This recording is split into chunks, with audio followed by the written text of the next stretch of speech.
If you Yes. can, thank Yes, you, we Anna. can hear you. Thank you, Anna. Thank you, the other boys that I couldn't recognize, Natalia, maybe.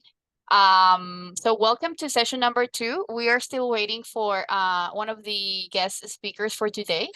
But we are happy to finally like meet you after the first session that we had yesterday.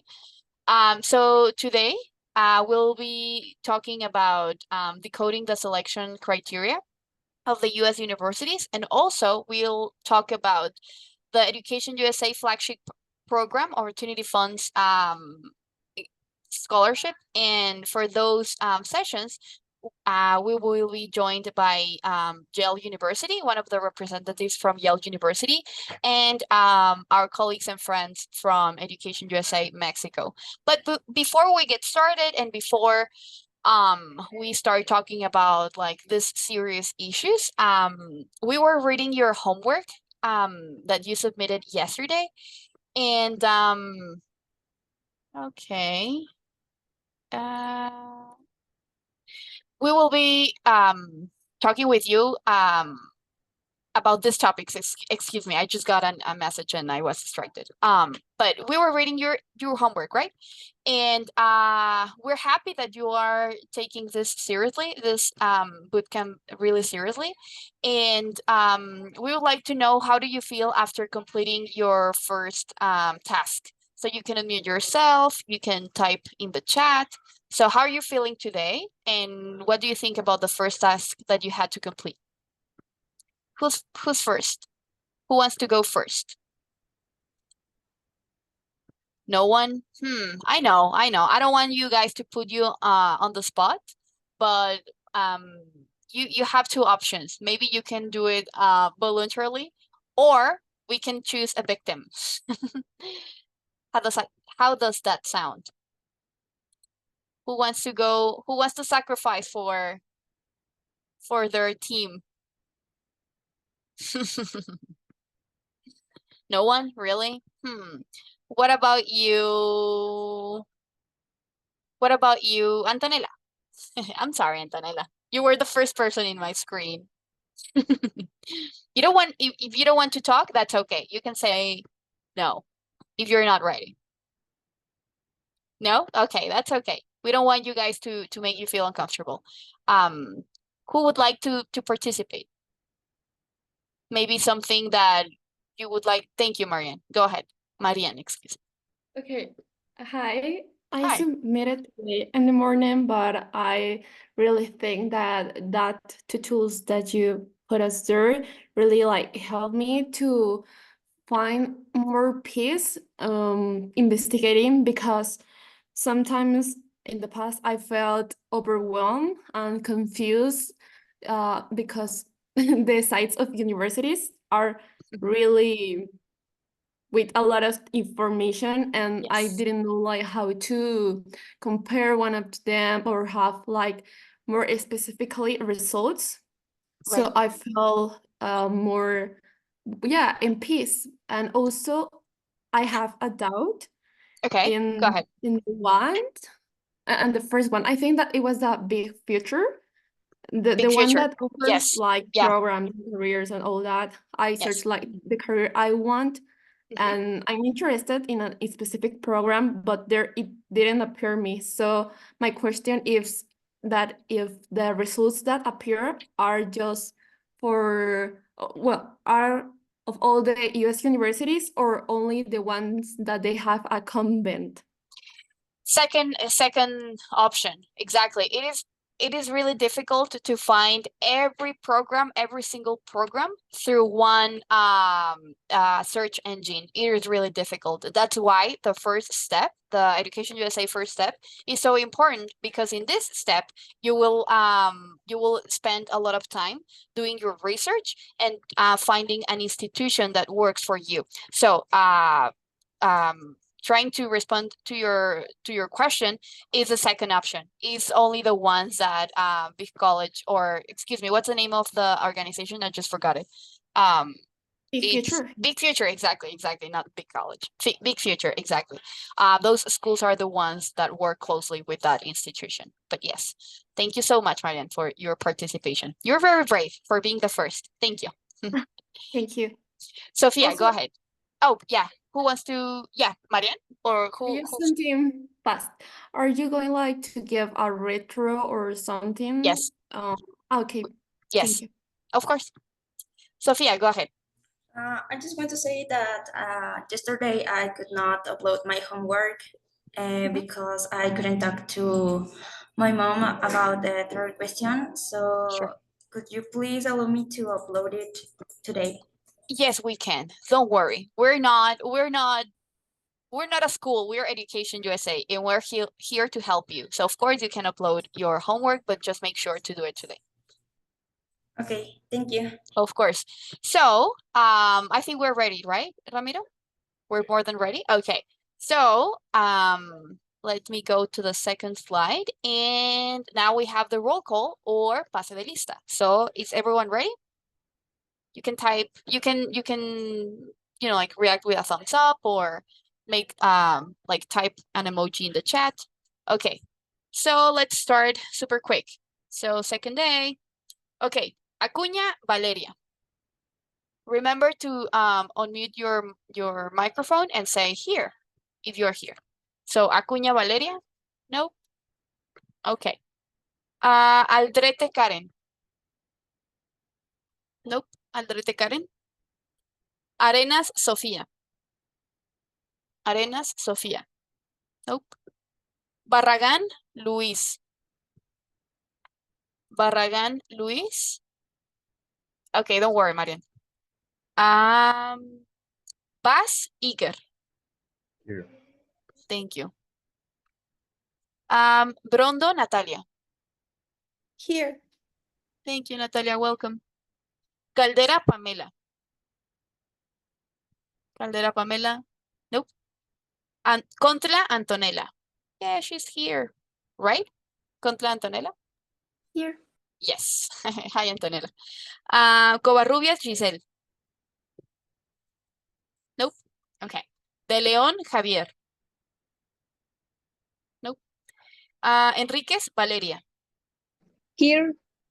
Hi, Vale. Hi. Escalante Alan. Here. Hi, Alan. Welcome.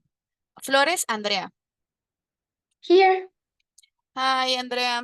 Welcome. Hi. Oops. Guerrero María Ángel. Nope, María Ángel is not with us. Okay. Gutierrez Brisset. Hi. Hi. Is it I'm here. Brisset? Brisset or Brisset? Or how do you pronounce your name? Brisset. Brisset. Perfect. Thank you, Brisset. Yes. Hernández Lisette. Here. Hi, Lisette. Herrera Marianne. Yeah, she's here. Yes, I'm here. Hello. Jimenez William. Jimenez William. A la 1, a la 2, a la 3. Nope. Okay. López Hilary. López Hilary. Nope. Marín Pilar. Pilar is not here. Medina Miguel. Nope. Mora Josué. Nope. Moreno Emily. Navarro e Isa. Nope. Neri María Fernanda. Pérez Sofía. Here. Hi, Sofía. Welcome. Ruelas Ana. Here. Hello, Ana. Sánchez Dana. Nope. Santana Ana Sofía. Here. Hello, Ana Sofía. Santander Miguel. Nope. Soto Catherine. Here. Hi, Catherine. Valdés María Fernanda. Nope. Vargas Karina. And Vargas Diego. Okay, so everyone's here. Okay. Well, not everyone, obviously, but the ones that are here are here. So okay. So the next slide is actually this one. And Ramiro, would you like to introduce our guest speaker for today? Yes. Today we have Julian Tamayo. He is from Yale University, and he's going to talk about how the university choose the best fit for them. So, guys, feel ready to ask your questions to Julian Tamayo, as he is with us today. Julian, can you please turn your camera on so we can see you and say hi to the audience? Hi, can everyone see me? Yeah, okay. I was for a second there thinking, is my camera not on? Am I invisible to people? But I'm glad that you all can see me. I'm glad that my microphone is working. Buenas tardes. If you wouldn't mind, whoever has control of the Zoom to allow me privileges to share my screen. And before we get started, or as I get set up, is everyone from Monterrey? Are you all from the same area? You're from all over the country? Oh man, that's amazing. Well, I'm streaming to you live from Maine in New England, so I probably couldn't be farther away from you in the US, but nonetheless, I'm really excited to be spending this time here with you. I was in your beautiful country just last September, and we went all over the place. But the first stop, I do believe, was in Monterrey, and then we went to many other cities. So I'm still dreaming of tlayudas and quesillo, so many things that you just can't get in the US that you can only get when you're in a certain part of a certain country. The most amazing of which, and I promise I'll start my presentation soon, we were in Puebla during the time of the year when you have chile en nogada. Is that what it's called? It was the most delicious thing ever.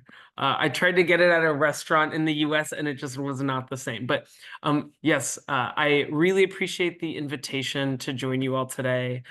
I really thought that our conversation when I was in Monterrey and spending time in other EducationUSA spaces, that you all are doing a really incredible thing. To spend even part of your school break to think about colleges in the US is an incredible thing. So the very first thing that I want to say is, by just participating in a program like this, by believing in yourself and making the big leap to go to a place that is not only far geographically speaking, but may seem far psychically speaking, you know, going to school in the US might offer you opportunities that are quite different from the institutions that you might be most familiar with in your neck of the woods. So I commend you all for doing this. And I do want to spend about an hour or so with a topic that Ramiro extended to me, so I will follow his orders to the best of my abilities,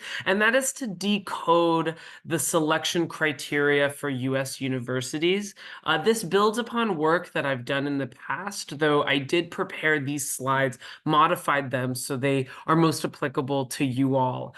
As you are being washed over by some of these sentiments, I do recommend that you start thinking about questions that you want to be asking me. And by way of introduction, I'm the admissions officer at Yale University, a four-year institution in the US, also in the New England region of the country. And I read all of the applications from Mexico, Central America, and all of South America, which is especially meaningful to me because I was born in Bogota.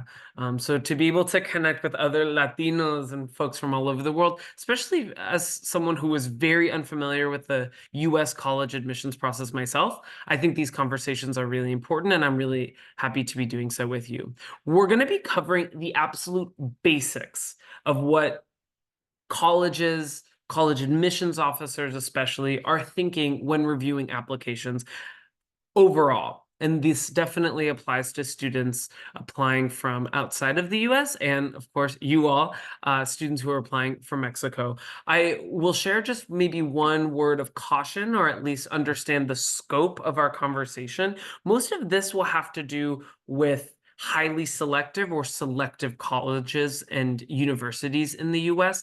There are over 6,000 post-secondary school institutions in the US. Now, the conversation about college, American colleges, seems to be dominated by a certain small set of schools, Yale University being one of which. But the way that we do our admissions work has very deep fundamental similarities with the admissions work at many different schools. And so just use this as one foundational understanding, but know that there are many nuances and complexities given that among these 6,000 US schools, it is not a monolith. It's not a one size fits all. And so the criteria are going to be different accordingly.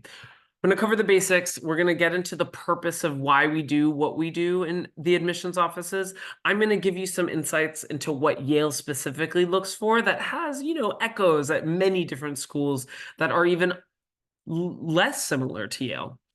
I'm going to unpack specific application components because this is a pretty complex puzzle, but it fits together in a way that I believe is really understandable and can be parsed out very clearly. Hopefully that's what you will feel at the end of this presentation. I want you to be leaving this conversation feeling much more confident in your awareness of what people are even talking about when they say things like recommendation letters, and that you feel more confident in yourself. And standardized testing policies, I will say, is one of the elements of the higher education landscape in the US, specifically related to admissions work, that is ever changing. So I'm gonna definitely want to focus some time at the end on that. And then I'm just gonna open it to Q&A. I hope that you are already picking up on the fact that I can be a talker. And so if someone wants to keep me on time and make sure that Julian gets to the Q&A section because you have questions, send me a chat and I'll make sure to keep my comments as concise as possible. I like to start off by saying that admissions work is really thought of as both an art and a science in our field. The art of admissions with selective schools and what we bake into our selection process is really all of the ways that we are seeking to understand who you are as a person. What are your values? What are your most formative experiences? What interests do you have right now? And what goals do you have going forward? How do you relate to other people? When you walk into a room, how are your superpowers activated? We want to know who you are to the greatest extent we can. The science, and so that's very qualitative information. The science of what we do has to deal with how do we then, once we understand this person, realize the context from which we are receiving their application. And so we will do the best that we can as admissions officers to learn about your community, to learn about your school, the policies that affect your learning process, whether it's the pedagogy of your school or national exams set for you. Admissions officers in the US largely read by geography. And so as the very proud admissions officer for Mexico, I have to know a lot about the schools in your areas, the expectations that are put onto the students and even the teachers. I want to understand the ecosystem. We're not interested in the US in comparing apples to oranges to lychee to maracuya. We will get to understand you in your own words through the whole person holistic review process. And we will also then place you in your context to see what opportunities have they uniquely had in their community, what barriers exist, and what gaps could there be in terms of awareness, in terms of skill set? How are the circumstances of your community impacting the kind of student and community member you are? The whole person understanding can be broken down in these three ways. Application materials, all of the requirements that make up a complete application to Yale and many other schools essentially come together to bring to the fore your unique strengths and qualities.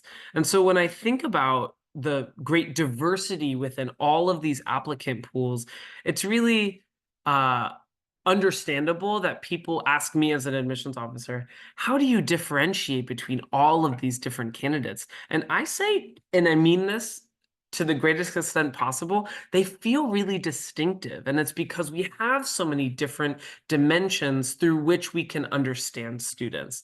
I would say that if I'm presenting to the admissions committee both Natalia and Sophia's applications, I might say, in order to understand Natalia, you should know that Natalia has these amazing essays that speak to a value system echoed by their recommendation letters. And those could be the highlights of Natalia's application. Good job, Natalia.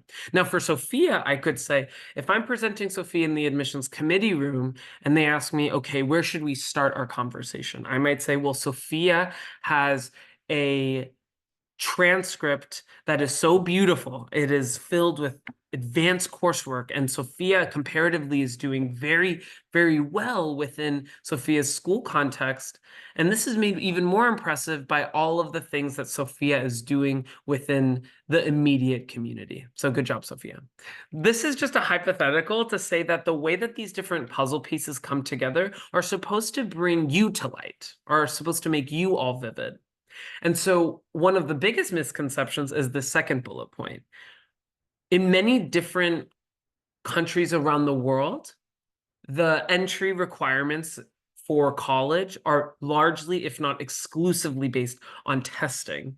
This can be one part of an application to a school to the US, which I'll get to a little bit later, but transcripts, grades, or class rank, or results on a national exam are not the exclusive element or variable that we are acting upon. We want to put in many more ingredients in the soup, if you will. You know, it's just like a good mole. You know, there's not just one ingredient, it's actually really, really different. And how does it blend together in a really delicious way? Okay, that'll hopefully be one of my last metaphors. That's a little bit too much.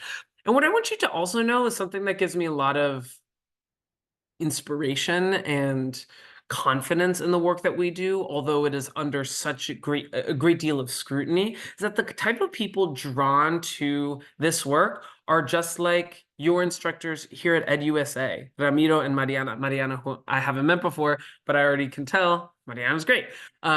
These are caring people. These are people who care about community and care about advancing people's educations and maximizing their potential.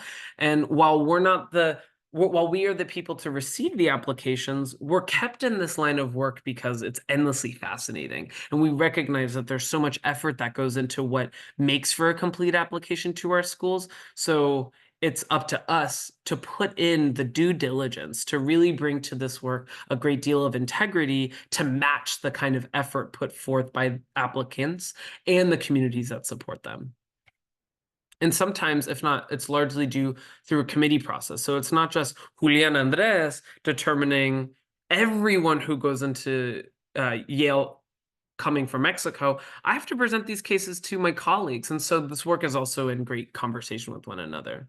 In terms of the basics of the context, we want to understand the different concentric circles most influencing your life. So the spheres within your life. We're definitely going to zoom in to one's school environment because underlying this entire process is an academic evaluation. So we want to understand what are the kinds of courses offered? What's the curriculum? There's so many different curricula out there. There are many different curricula in Mexico alone. And so which one are these particular students in front of me engaging?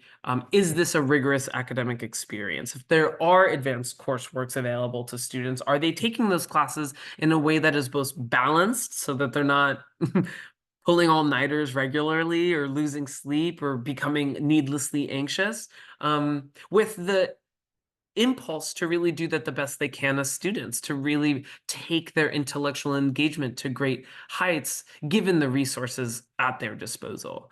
There might be weighting of different courses. This is usually an American thing. So if weighting of courses does not resonate with you, it probably doesn't exist at your school. So don't even worry about it. We want to know so much, you know. Some people could accuse me of being chismoso, and they might be true. But what I want to know is, who is this community? What is it made up of? I want to understand all of the different dimensions of one's background within a community, because that can give me a sense, not the full picture, but at least a sense of what the opportunities that might exist in a school. And so I did want to list socioeconomic demographics. Is this a school that has scholarships? How does one enter a specific school environment? Is it by exams? Is it by lottery system? Is it by zoning? Just so that I can make sure that I understand the distance traveled. You know, is this student coming from more modest roots and excelling in this really well-resourced school? That's really impressive to me if I know that in their home life, which I'll get to in a second, is actually more limited in terms of financial resources and familiarity with certain levels of education writ large. I do always look at a school profile, which is a tool provided to us usually by an institution to give us this demographic information if we don't seek it out ourselves. And, you know, if a student is one of the first to apply to Yale in the school's history, that's going to be pretty interesting to me, because what kind of culture of expectation and opportunity does that set in the school community? And what impacts could that have in the future? Or, you know, is this student really going out of their way to apply to Yale? It's an interesting question for me to have. We do want to spend as much time as we can understanding a student's home life if they want to bring it up themselves. We're not so chismoso that we're going to be seeking out like, oh, what's it like in your living room or in your kitchen? No, but if a student does feel like a really important part of who they are is rooted in the home, I want to know about that. Are you in a space and within a set of resources that allows you to feel comfortable within your learning process, or are there ways that you were overcoming barriers? I want to know. Does anyone in your household speak English? I would love to know that, because if you're speaking English, I am so impressed by you. So yes, if it feels compelling as an important part of your narrative, feel free to share it, especially in the additional information section of your application, because there could be circumstantial factors that you feel that the admissions committee should know, and that can make us more impressed by what you've all achieved, including your commute to school. I've battled traffic in Mexico City before. It's gnarly, you know, that is not a force with which to be reckoned. And so if you too are battling that, or maybe you live in a more rural community and so your commute to school is just really long, not because of traffic, but because of distance, I want to know. Again, I know I'm speaking a lot. If you do have questions, they'll come at the end, but also feel free to put them in the chat and start banking them. I'm interested in the history of higher education. I've studied a little bit in my undergraduate years and hoping to do so in graduate work pretty soon. But one of the most distinctive parts of American institutions is something best expressed by one of the very first presidents of Yale University. His name was Timothy Dwight, and he basically famously spoke on something known as the collegiate ideal. The most important part that he's talking about is bolded on the left-hand side of your screen right now, that the truth can be but dimly seen by the intellect alone. What that basically meant in his eyes was that studying and growing at this point in one's development is made more profound. It is expanded when students are not just entering classes and then going back home, but they're going to a school that is both residential and academic, and those two dimensions are blended. You are going to be learning from people, not just in the classroom, but also on the football pitch, you know, in laboratories, over meals. There's going to be discussion and connection forged in these social interactions that far transcend the threshold of the classroom. And so that's why, as international students, an American experience can be really rewarding and fruitful. My mom went to college in Bogota. She lived at home during those years. The idea to go so far from home can be made more appealing and comforting to even family members, knowing that there's a good sense of belonging that exists on these American college campuses. I went to a school, to college, about 200 miles away from my hometown. And my mom said to me, Julian, why are you going to a school so far away? I'm going to have to take a plane, train, and burro to get to you. And I'm like, Mama, there's a direct flight from our nearest airport, and it takes maybe an hour and a half. You'll be fine. But I still recognize what she was talking about. I mean, it's a different experience where you're not having cafecitos in the middle of the afternoon because you're actually living pretty far away for longer stretches of time. Those are the historical underpinnings, you know, this kind of all entrenched residential experience that still carry into today, and in an even more expanded way. The purpose of selective admissions practices like holistic review have to do with not only who are we bringing into our communities as students and learners and researchers, but who are they going to be as community members? President Salovey, the former president of Yale, said that it is important to bear in mind the quality of Yale's admissions pool. Even if we thought that relying on GPA and test scores alone was in Yale's best interest, we could not make that course because we have too many applicants with excellent qualifications. And so doing well in school and getting top marks should be important for intrinsic purposes, not just because you have to seek achievement for the sake of achievement, because that is not alone going to grant someone access to schools in the US. We care about so many other aspects to the applicant, who they are as a person, community member, but yes, of course, as a student. So we want to consider as many elements of a student's experiences as possible and contextualize their accomplishments in a way that's really succinct and exact. So what does Yale look for? Yale is not the ultimate arbiter, and it is an historic leader within higher education in the US, but it is not the only important voice. It is one of many, so I will say that. We do have some pretty core questions that we ask ourselves that also are the framing for many admissions offices at schools quite unlike Yale. Number one is who is most likely to make the most of Yale's resources. Yale is a place where students are studying Slavic languages and literatures, computer science, molecular biology, art history, religion, literature, so on and so forth.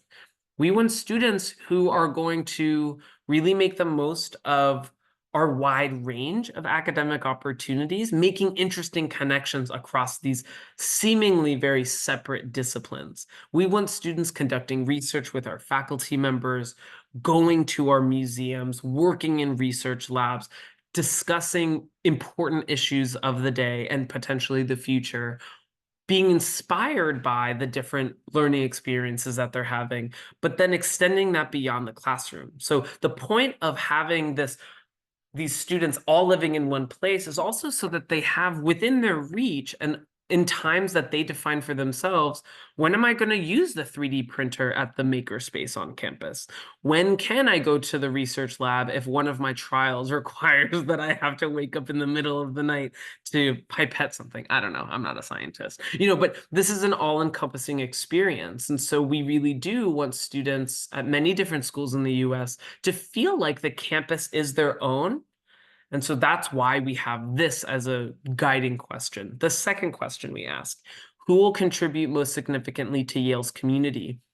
The institutions in the US have a civic obligation with global ramifications. And what I mean by that is these are places that have historically been used in order to help people maximize their impact within their nation and as citizens. But now these schools are becoming all the more globalized. And so it's not just if I'm from Bogota and I go to school in Bogota, my impact is going to be on Bogota. Not necessarily. You can actually be from Bogota, go to college in Maine, and have an impact in different necks of the woods all over the world. And so one of the reasons why we care about community is that we really want students to make connections across difference. These are opportunities for students to genuinely connect to people who look, act, vote, love, pray, move about the world differently from them. And there's sometimes in that friction, great opportunities for growth and camaraderie.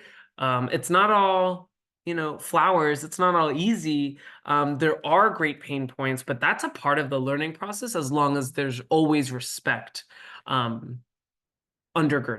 those connections.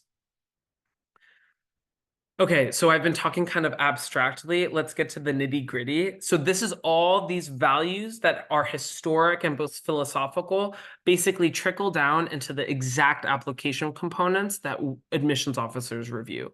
Number one is the academic record. These are all blended It's not necessarily a ranking system beyond the academic record, but the foremost consideration for admissions officers is, okay, as I am getting to know this candidate, do they have the academic experiences not only to do the work on my campus, but to thrive? The most selective schools have a hard job of assessing an applicant pool filled with very capable people. And so they have to understand who are the folks who baseline have a proven track record of achieving in a rigorous environment and given the resources available to them. And so we'll have to review transcripts. Yeah, so a student's high school, grades are one of the first things that we review as admissions officers, just to do our due diligence so that we're not setting anyone up for failure. These schools are difficult. And so we wouldn't want someone who's not prepared, not because it's something inherently wrong with them or lesser about them, but what have you been experiencing so far so that we can make as seamless of a transition in your next steps as possible while you're kind of ramping up your academic rigor. The activities outside of the class, whether it's reading, doing research, Model UN, orchestra, we understand that cultures of extracurricular activities are different in different communities. Some schools don't even have a lot of clubs or student government. Others have a lot. And so whatever activities that are meaningful to you outside of your classroom, definitely write about them. We want to know what you're up to. And there might be ways that you're kind of paving a new path for yourself, even if it's not very common for high schoolers to work with a local college professor on their research. Send an email. Do whatever you can if you do have that intellectual zeal burning within you. Letters of recommendation are a really great way for us as admissions officers to receive third-party testimony of a student's engagement inside the classroom and beyond. They can tell us a lot about students' personalities, the questions they ask in class. We want to understand, who are they as a classroom citizen, and who are they in their community? The essays are probably my favorite part. It gives students and applicants the opportunity to be in direct dialogue with me. You have these really open-ended questions, which can be scary at first, but what students decide on to write about, how they write about it, and most importantly, how they reflect on their topic of choice gives me endless things to consider. Interviews may be a part of a student's application. This is one of the practices within college admissions that varies very greatly. There are some schools that want to interview every single applicant. There are other schools that only have the capacity to interview a few. So just make sure once you've applied to a school, you know what the expectations will be of you. The academic record is a review of a number of different things. The transcripts, like I mentioned, any grade that will work toward your diploma. If students take classes outside of their diploma, it's optional that they send them. A school profile, like I mentioned, is a tool that often accompanies the transcript.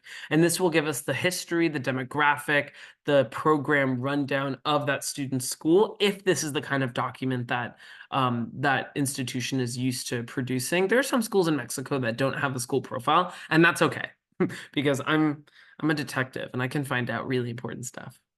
Why it matters, like I've been mentioning, we really want to identify the students who will not just falter given the pressures that exist and the level of expectation. There are so many different options in the US, and so it's actually great that we have that because students can basically find, in an ideal world, a school that most matches what they can handle in terms of challenges along different lines. Activities outside of the classroom can include a lot of different things. Job employment. We want to understand, based on what you've been experiencing so far, what kind of person could we project you to be in our community? Sometimes that means a complete continuation of the things that you have already done before matriculating to college in the US, but oftentimes it means, what kinds of things could you be open to? Because there are going to be so many more things put on your horizon in the US. There were things that I did in college and I'm like, yep, that doesn't surprise me. Others that I never thought I would ever be into. And those have had the most profound impacts on my trajectory, both personally and professionally and academically, I would say. Letters of recommendation, it's typical that 2 will be from teachers.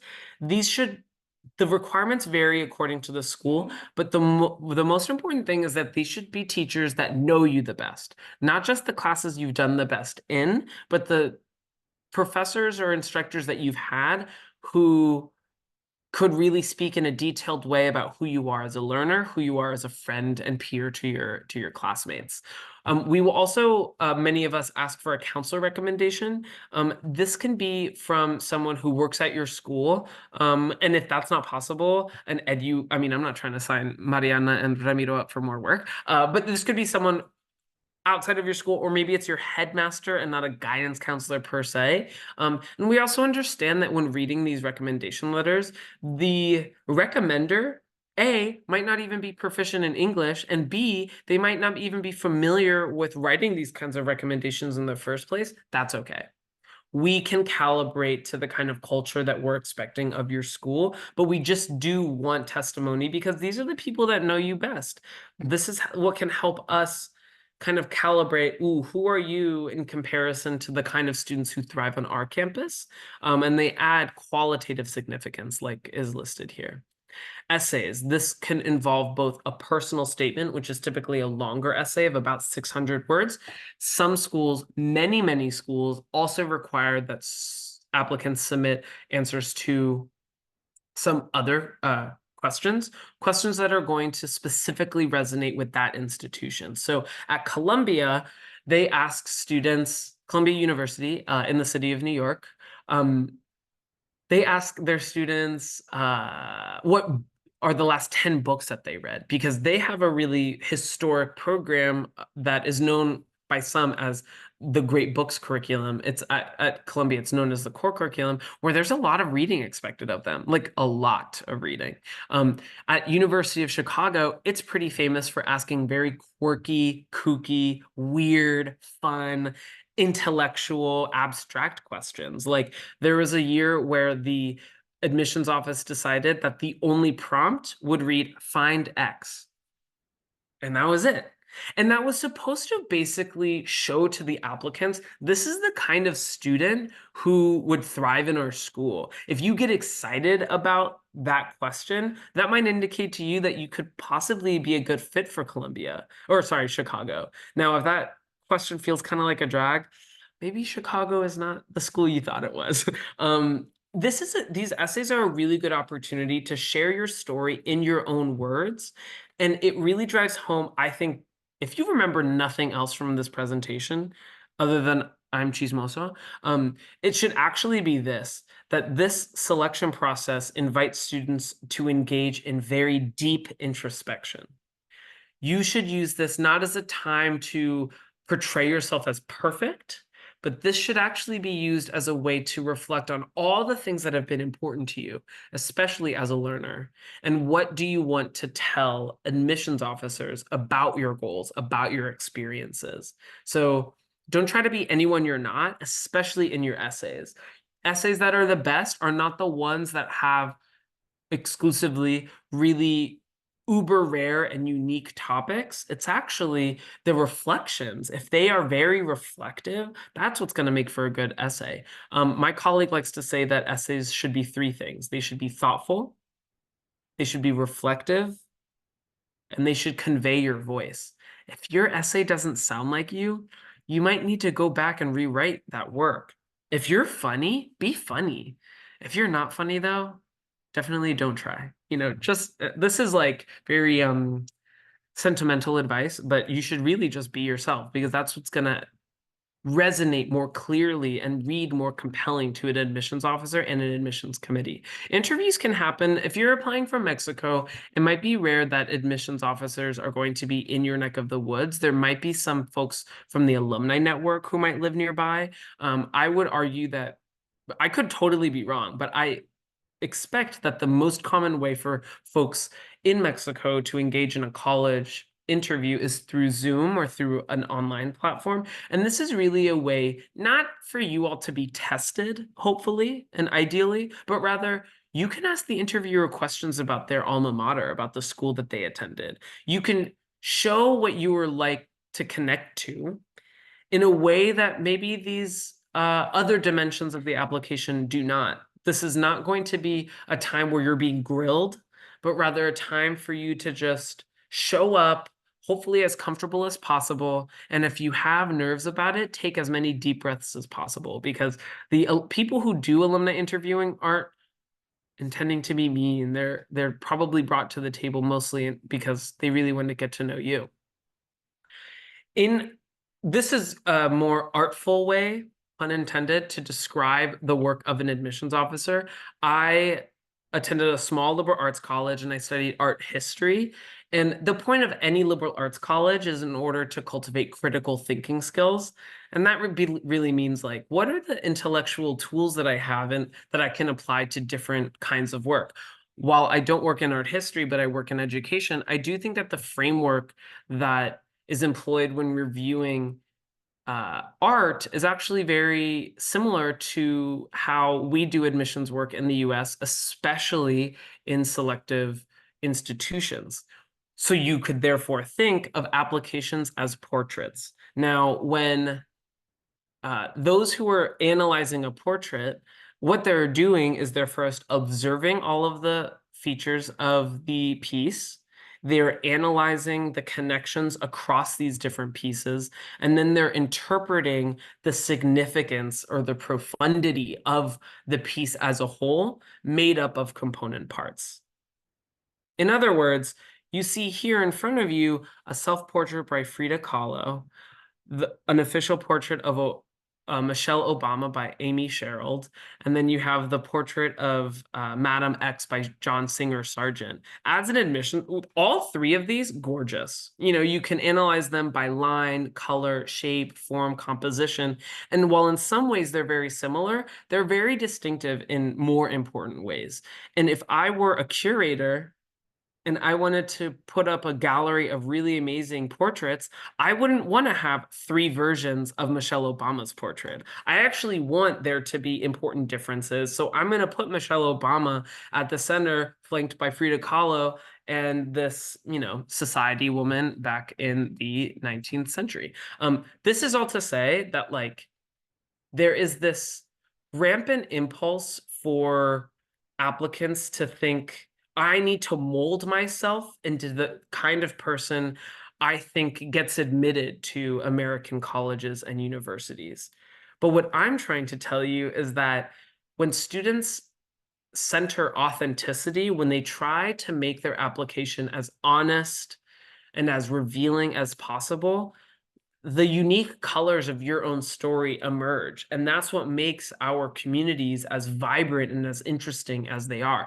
We actually have the luxury of having so many students apply to these different schools in the US that we can make these really fine and personally tailored distinctions.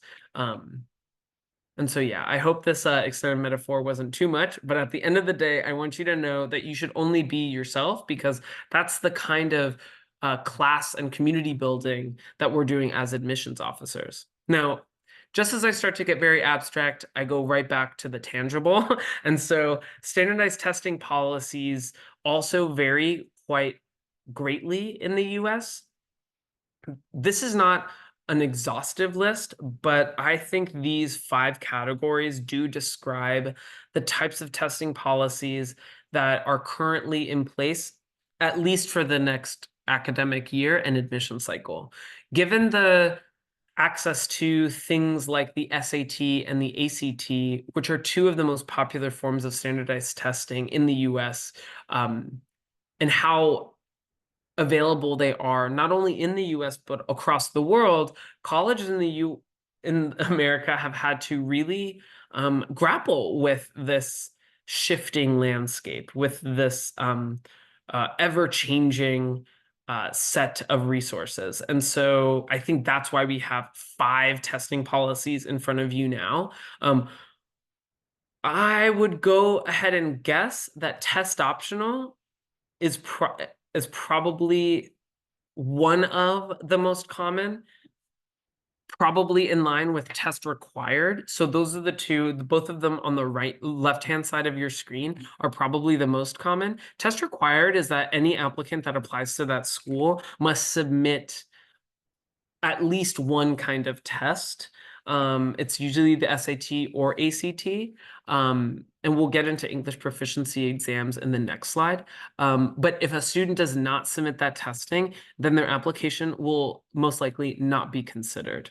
It doesn't matter if all of the other parts of the application are going to be winning and super strong. If they don't meet that requirement, it's actually possible that an admissions officer might not fully even read the application. It'll just be put into either an incomplete or rejected bid. But I don't mean to scare you. I'm just saying that it's important to know what is exactly required because there are gradients of these policies. There are some schools that are test optional, that students have the choice themselves to submit testing. If a school is test optional, that means that they have assessed their own priorities institutionally and have identified a policy that works best for them. That means that there are some students who are submitting no SAT or ACT and they're being admitted and they're doing great at that institution. And there are some students in the applicant pool that really do want to highlight their academic prowess through this particular tool, and so they have the choice themselves. Text flexible is another similar kind of test optional. That means that a test is required, but students have more of a choice of which test they can use to sufficiently fulfill that requirement. So instead of having absolutely to submit the SAT or ACT, students can submit exam scores from their IB, International Baccalaureate Program, the French Baccalaureate Program, the Advanced Placement Program through the College Board. Some of the more the lesser common ones, test conditional. That means that if a student is applying to a particular program, or if they have received lower grades, they might have to produce testing results after the fact. You should look more into it. I am no expert on test conditional. And test blind is that, and that's probably the least common. Probably test conditional. Anyway, test blind is that even if you have testing and even if it's included on your common application, it will be suppressed when the institution downloads your application. It will not be seen. So you can't even get clever and like kind of sneak it in there. Test blind means that they're going to turn a blind eye literally to that data point and not consider it at all. With the same purpose as our very serious review of academic records, schools in the US will rely on English proficiency examinations to identify the students that have, along several different dimensions like reading, writing, listening, speaking, to speak and engage the English language. These are schools where the primary, if not exclusive mode of instruction is in English, if it's not for another language, another language study. So we have to assess students who are schooled abroad and who are non-native speakers. Now, if you've been speaking English your whole life, or you attend a school where English is the primary language of instruction, it's very possible, like is the case with Yale University, that the English proficiency exam result will not be required of you. There are some different options. The most popular seem to be the TOEFL, the IELTS. These are some other options like the Cambridge English qualifications, of which there are 2, the Duolingo English test and initial view. There are even more. And so it might even be, a factor of what is available to you financially or what is available to you even in your country, whether at a testing center or at home and virtually or at another location. There are waivers out there. So if even submitting this requirement is too costly for you, there are opportunities to get waivers so that the fee is not covered by you. So you don't have to pay for it yourself. But know that the reason why we ask for these exams is, it's not just to be tough on you, but rather we want to set you up for success in terms of the language in which your instruction would be on our campuses. Oof.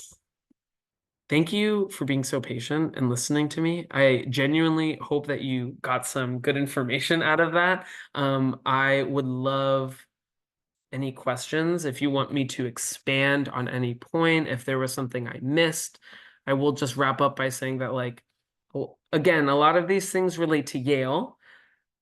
and Yale like schools. So many, I mean, hundreds of schools will do almost exactly what I discussed, but there are a lot of different kinds of schools. So there are community colleges, there are two-year institutions, there are state institutions, public schools in the US.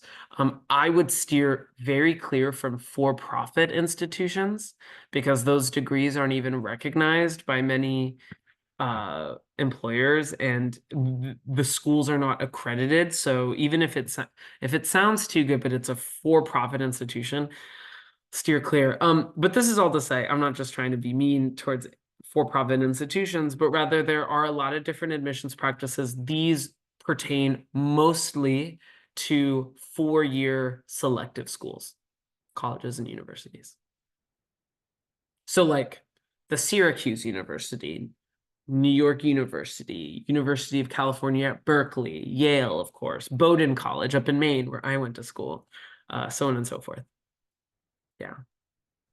Okay, what questions do you have for me? Are you feeling like you're at least coming away with more information? Okay, I saw Natalia and Anna's heads nodding, so that's at least a good sign. No, Julian, you did a very good presentation. Your presentation was fabulous. And there's a question in the chat. So Mariana Herrera is asking you, what do you want to know our fears? Ooh, I mean, if the prompt of the essay is not asking you for your fears, I don't think you need to write about those.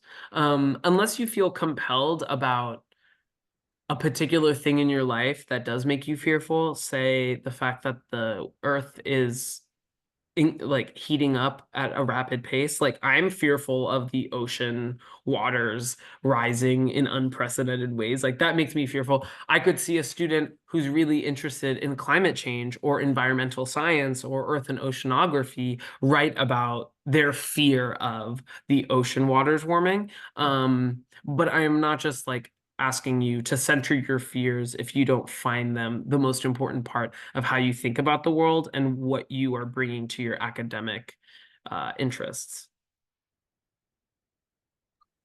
Thank you so much, Julian. I have a question. I just raised my hand. Because first of all, thank you so much for this brilliant presentation. I think it was very inspiring for the students that are joining our session today, but also from other Education USA advisors that are here in this room with us, with maybe because they're super busy, obviously, and they are listening to you, but they are also working. So thanks, Juanma, Edith, and Jorge for joining us. They are also part of the Opportunity Funds program that we'll discuss more today. And I actually have a question for you as an Education USA advisor about essays, because from all the application process that you just described, you mentioned that essays are your favorite part. And actually, it is my favorite part too, when it comes to like helping students with their applications. And my question is, if you remember an essay that like still today stands out for you, and why that essay was like remarkable for you as an admission officer. There are so many. There are so many. There are essays that come to mind as my favorite because they were so expansive and they covered so much ground in the topics. I mean, just the variety of subjects contained in 600 words just really impressed me. And then some of my other favorite essays are the exact opposite, that they were so microscopic. They zoomed in on one particular fact of their life, really centered it in a way that revealed so much. And so my favorite essays are those where I know that ChatGPT did not write it. I will say that like, and what's very common for admissions officers to say is that ChatGPT is good at making a bad piece of writing. Like, is it in English? Yeah. Is it answering the prompt? Probably. Is it compelling? No. Is it going to take an essay to the next level in terms of how compelling and persuasive it is? No. We have tried so hard. And so the best essays are those that feel fresh. Like I know that there's a student typing this on the other end, and that they've sent this piece of writing to me very purposefully after they've done some deep reflection. And you can find something very meaningful in the most unexpected places. It doesn't need to sound impressive. You could tell me about cafecitos con tu abuelita, and I would be amazed. Like if you articulate it in a way that is intellectual and mature, expresses deep emotional awareness, I'm down. Send it along. Tell me what you think is most important to you, and your essay will be effective. I promise you. If you feeling, and I will say that there are guardrails. I mean, and I don't mean to seem mean, but don't also try to get too creative. Don't let, there are still some expectations that should be followed, because while this is a very personal piece of writing, it also is a demonstration of the level of your writing that will be expected of you in certain, if not many, classes on your college campus. And so if you're asked to write a 650-word essay, do not write a screenplay. Do not submit like a radio interview transcript. Do not submit a poem unless you're literally interested in poetry and you want to include that in the additional information section. Go ahead. But yeah, just be purposeful and be reflective. And those are going to be every admissions officer's favorite essay. Sophia. Hi, I have a question for you. I've been doing different activities for the last 2 years, but the duration has been too short. So would you recommend me to add my activities even if they were too short to my admissions? Oh, okay. Well, Sophia, when it comes to the extracurricular commitments and activities, you do not need to follow the expectations set by American students. And so there's not going to be something to me that I'm expected like, oh, this engagement isn't long enough. I mean, if you're talking about an interruption that an activity was supposed to last a year, but it only lasted 6 months, that does not nullify it. That doesn't take it out of the running. Really, it's a really broad category, extracurricular activities. Truly, if you think about how you spend your time when you're not in the classroom and what are you doing, maybe that's hanging out at EducationUSA Mexico City. Like, I want to know that. This program is a great example of something you should include, because it tells a little bit about how you're spending your time, what you are reaching for, what you are engaging, and what you are working toward. That speaks volumes about who you are as a person. And so that's great. So yeah, Sophia, you asked a very specific question, and my answer is, let us know whatever you're doing outside of the classroom, and your advisors at EducationUSA are going to have an understanding of what exactly that means. If you're missing anything, or if you should talk more about something or highlight something. Yeah. Okay, thank you. Yeah. Okay, Juan, I see your question, and then I'll go to you, Anna. What would Excuse me, so sorry, Julian, for interrupting you, but there's Yeah. another question before the Juanmas one. Mil So gracias. Jaime's course. question. Thank you, Mariana. Could you talk about student athletes? What opportunities do they have at Yale?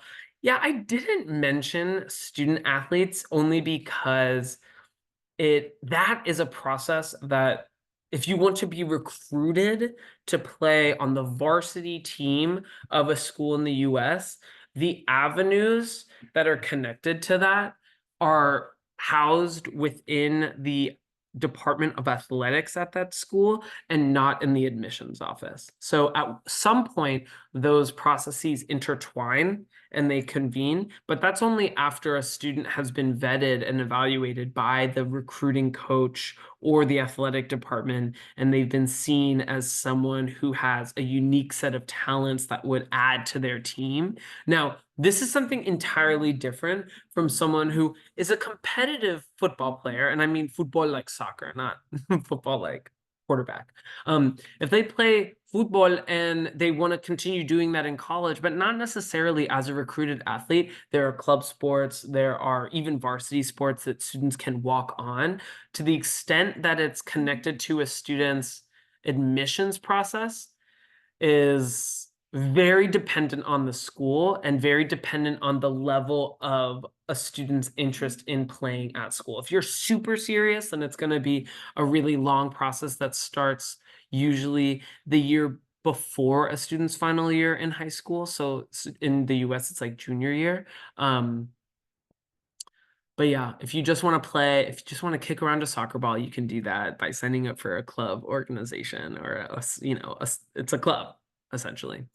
Okay, then I'm gonna go to Juan and then Anna. I haven't forgot you, and then Catherine.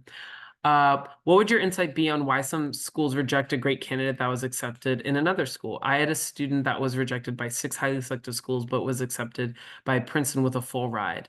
My logic would tell me that if Princeton accepted her, the other would have accepted her. Oh, Juan, this is actually a great question about a topic that I didn't really talk about in my presentation. A lot of admissions officers will use the word fit. FIT.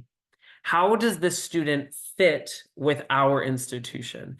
And in the example that you, and this is through an evaluation of recommendation letters, essays, all of the holistic review components I was unpacking inform what we call the holistic or whole person review process.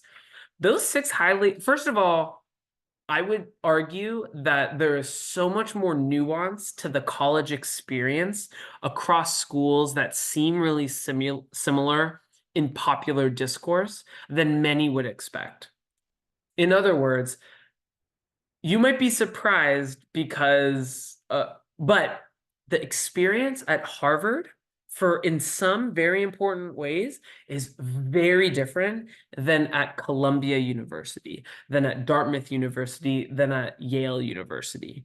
Schools that are like, oh, well, you're the Ivy League, so all of you are similar, but based on size of the institution, its location, its history, the programs that it's developed, the culture, the type of student that tends to thrive at these schools, the admissions officers in this scenario, Juan, with your very talented student who is evidently super successful because they got into Princeton, Princeton was the best match. Even if at different times the student or the student supporters didn't realize it, Princeton was by far the best match. Maybe that's because of what was decided, what was communicated through the essays, that personality really did fit best with Princeton and not the others. But it could be for a whole host of reasons. And it's not even just like a certain set of reasons per applicant. There could have been admissions committees that really loved certain things about that same student, but they just didn't decide to admit her because they're very selective and they had to make a really fine distinction. So yeah, I would say that although I was raised with some brujeria in my background, my great aunts, my mom, I'm really into tarot card reading. That can be more easier to interpret than even the decisions that US colleges make in terms of who they admit. It is so hard to understand why a student was admitted to a school. It's harder than tarot card reading, I promise you, because you're not in the admissions committee room. You don't know why the admissions officer voted to propel them through the process. We don't know why an admissions committee voted in the way that they did. And it's not even documented. It's actually by how people feel. I'm not saying all of my thoughts in the admissions committee room because I don't necessarily have to when I'm voting. I just let my vote speak for me. And so, yeah, I would actually kind of argue against that kind of thinking only because it is so careful and personally tailored. And these schools are really different. Well, thank you so much. I just wanted to say that what you're saying, it also reaffirms what many times we tell students, that a lot of this process is not really under their control. There's a lot of things that they can control, but at the same time, there's a lot of things that they don't need to feel like they have failed, for example, if they don't get to that school that they had in their, their dream school or something. Because at the end, there's a lot of things that are not in their control, so Oh. thank you for reaffirming that also through your comment. Thank you so much. Juan, let me just tell you, I was in junior year of high school. I was in a class where the teacher was a veteran, seasoned instructor. She taught junior year AP US history. And so many people relied on her to write one of their recommendation letters. And there was always one surprise day of the school year where she would tell each student and guess where they should go to college. When she told me that I should go to a small liberal arts college, and that wasn't my dream school, which was at the time University of Virginia, I was crushed. I was like, wow, she must think I'm an idiot. She was right. She was right before I even knew it. I didn't even know at the time that a small liberal arts college was going to be better for me. And so this really big importance that we place on dream schools, it's good to a certain extent because it lights that inner fire. But I also want to give a lot of credit to the unexpected paths that might come across our horizon, because unbeknownst to us, we might be way better suited for a different path, and that's okay. So there's kind of like disappointment that may be baked into it, but ultimately it's gonna be all right. Oh, thanks, Mariana. Okay, Anna, you've been very patient. Thank you very much. Well, first of all, just like thanking you for your time and saying it was like a great presentation. And my question is, for someone who works on the admissions office, would you say like all extracurriculars are important? Because I want to study like the STEM part of education, but I'm a really social person and like really extroverted. And although I really like have engineering and biology extracurriculars, I have like most of my extracurriculars are like debate team or speech competitions or just like organizing social events. Would you recommend me like to add all my extracurriculars or just like the ones that are like more into the field I want to study? See. Okay. You ask a very brilliant question, Anna, because what is different about many US institutions is that you do not have to apply exclusively within a certain lane or pathway. So just because your academic interest might be in STEM, what may make you more interesting to a school is that you are interested in STEM and you do these other things. And that would make you a good fit. I mean, Yale is a good example. My undergraduate college is a good example where like the best scientists on campus are also doing slam poetry. And the English majors on campus are spending a lot of their time studying the geologic history of the coast of Maine. You know what I mean? Like where they don't have to be one thing. And that's something that's different in the US. I think in a lot of other parts of the world, you have to decide by the time of application, this is who I'm going to be. I'm going into communications. I'm going into marketing. I am going into criminology. I am going into engineering. And that's going to be my central, if not exclusive focus. That's not the case in the US. You can wear many different hats, and that's what makes us so unique. So to your exact question, Anna, I would say include it all as long, and the threshold or the criteria of including certain bits of information is, does it reflect your interests? Has it informed who you are today?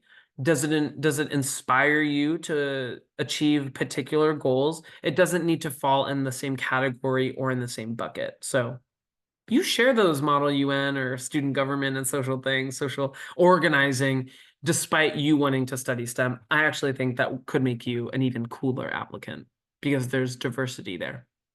Okay, I think my order was Catherine, Natalia, and then I'll go to you, Sara. Is that cool? How does the university promote diversity and inclusion on campus? Different schools do this in different ways. Yale has over 500 student organizations on campus. And so that doesn't just have to do with ethnic or religious or spiritual or sexual diversity or gender-based diversity. Diversity along many different dimensions of thought, of interest, of background. But a lot of schools in the US will have specific enclaves, programs, communities that are according to affinity groups, like international students. Some schools have the Dartmouth Club of Mexico, where, you come together to battle out who has the best elotes, or like who makes like really, really, really good pozoles and what flavors it should have in it. That's just an example. Like there are spaces on campus that bring people together over their common or shared backgrounds, but then also just a celebration of the diversity that may exist within any particular community. Inclusion and diversity is also informed, or it informs hiring practices. So making sure that admissions offices are representative, that the faculty are coming from really different backgrounds. And that just inspires a greater level of global awareness along different lines. Okay, Natalia, what happens if my school does not have advanced classes? Can that affect my application? That's totally okay, Natalia. If your school doesn't have advanced classes and you're just taking classes and doing really well in them, that's great. You don't need to do anything necessarily beyond what is available to you at your school, unless you really feel like that's a good way to supplement. If there's a way that your school is not serving you, if you're seeking out different opportunities, like working really closely with EducationUSA and refining your English proficiency, that's great. Like that is a great expression or demonstration of being advanced. Do you know what I mean? So is it going to discount you and make you lose points if your school does not have advanced classes? No, absolutely not.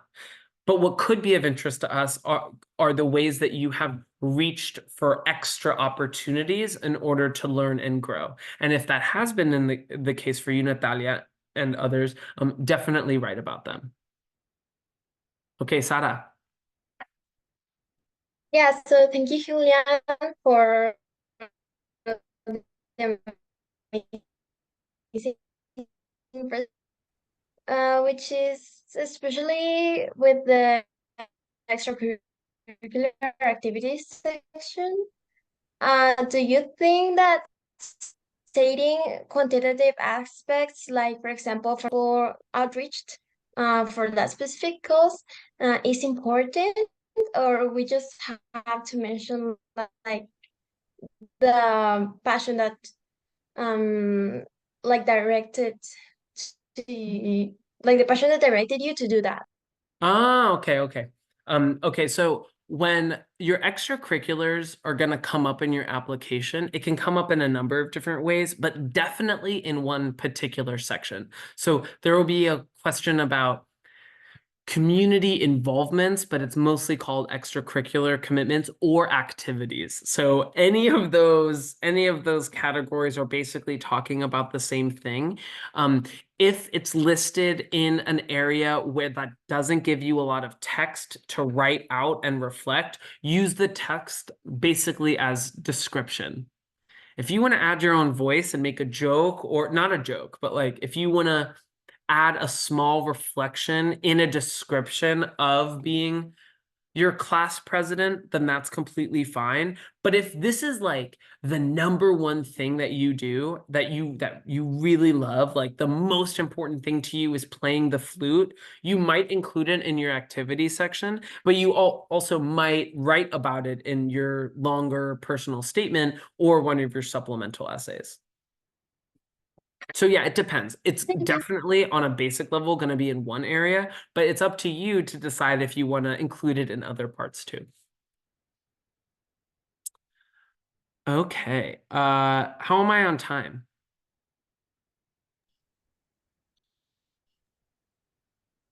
Go ahead, Ramiro. You were about to talk, so go ahead. You're doing great. Do you still having time for I have questions? time. Yeah, I have time. It's And okay. y'all are great. These are like very, very good questions. And I have more time than I thought I had today.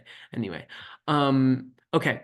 In my personal essay, and then Natalia, I promise I'm going to come back to you. In my personal essay, do you recommend me to put my extracurricular activities if they shape part of me, or do I leave them for my CV? Oh, so I kind of already just answered that. Like if you want to expand, if you're like, oh, this is a cornerstone of who I am, expand upon it in your essays. But I think again, like if you start to think about your application as a puzzle, like how big do you want that puzzle piece to be?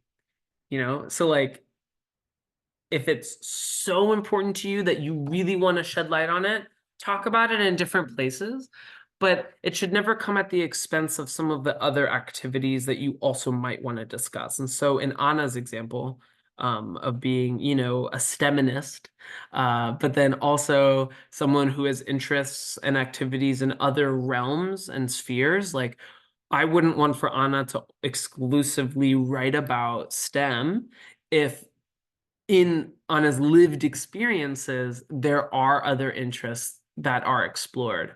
So yeah, it's basically a decision, Marianne, sorry, for how much real estate you're going to give it. Like, to what extent you were going to talk about a particular topic.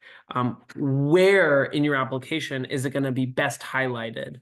And that's up to you. And I, again, would talk to your friends, actually. Talk to your teachers if you have teachers you really trust, your loved ones, like your family members, but definitely your EducationUSA advisors, because they're going to help you and they're going to be like, ooh, actually, Marianne, you do this really cool thing. Write about that. Like there are things that you should talk about that you might not even think, oh, would Julian and all the other admissions officers actually care about that? The answer is probably yes. So talk to Ramiro and Mariana. Like that's their advice and their awareness and expertise, but also their wisdom and intuition can help guide you. Ultimately, the final arbiter, like the final decision maker, has to be you. You have to look at your application and think to yourself, yep, this captures me correctly. This covers enough ground. I am a diamond.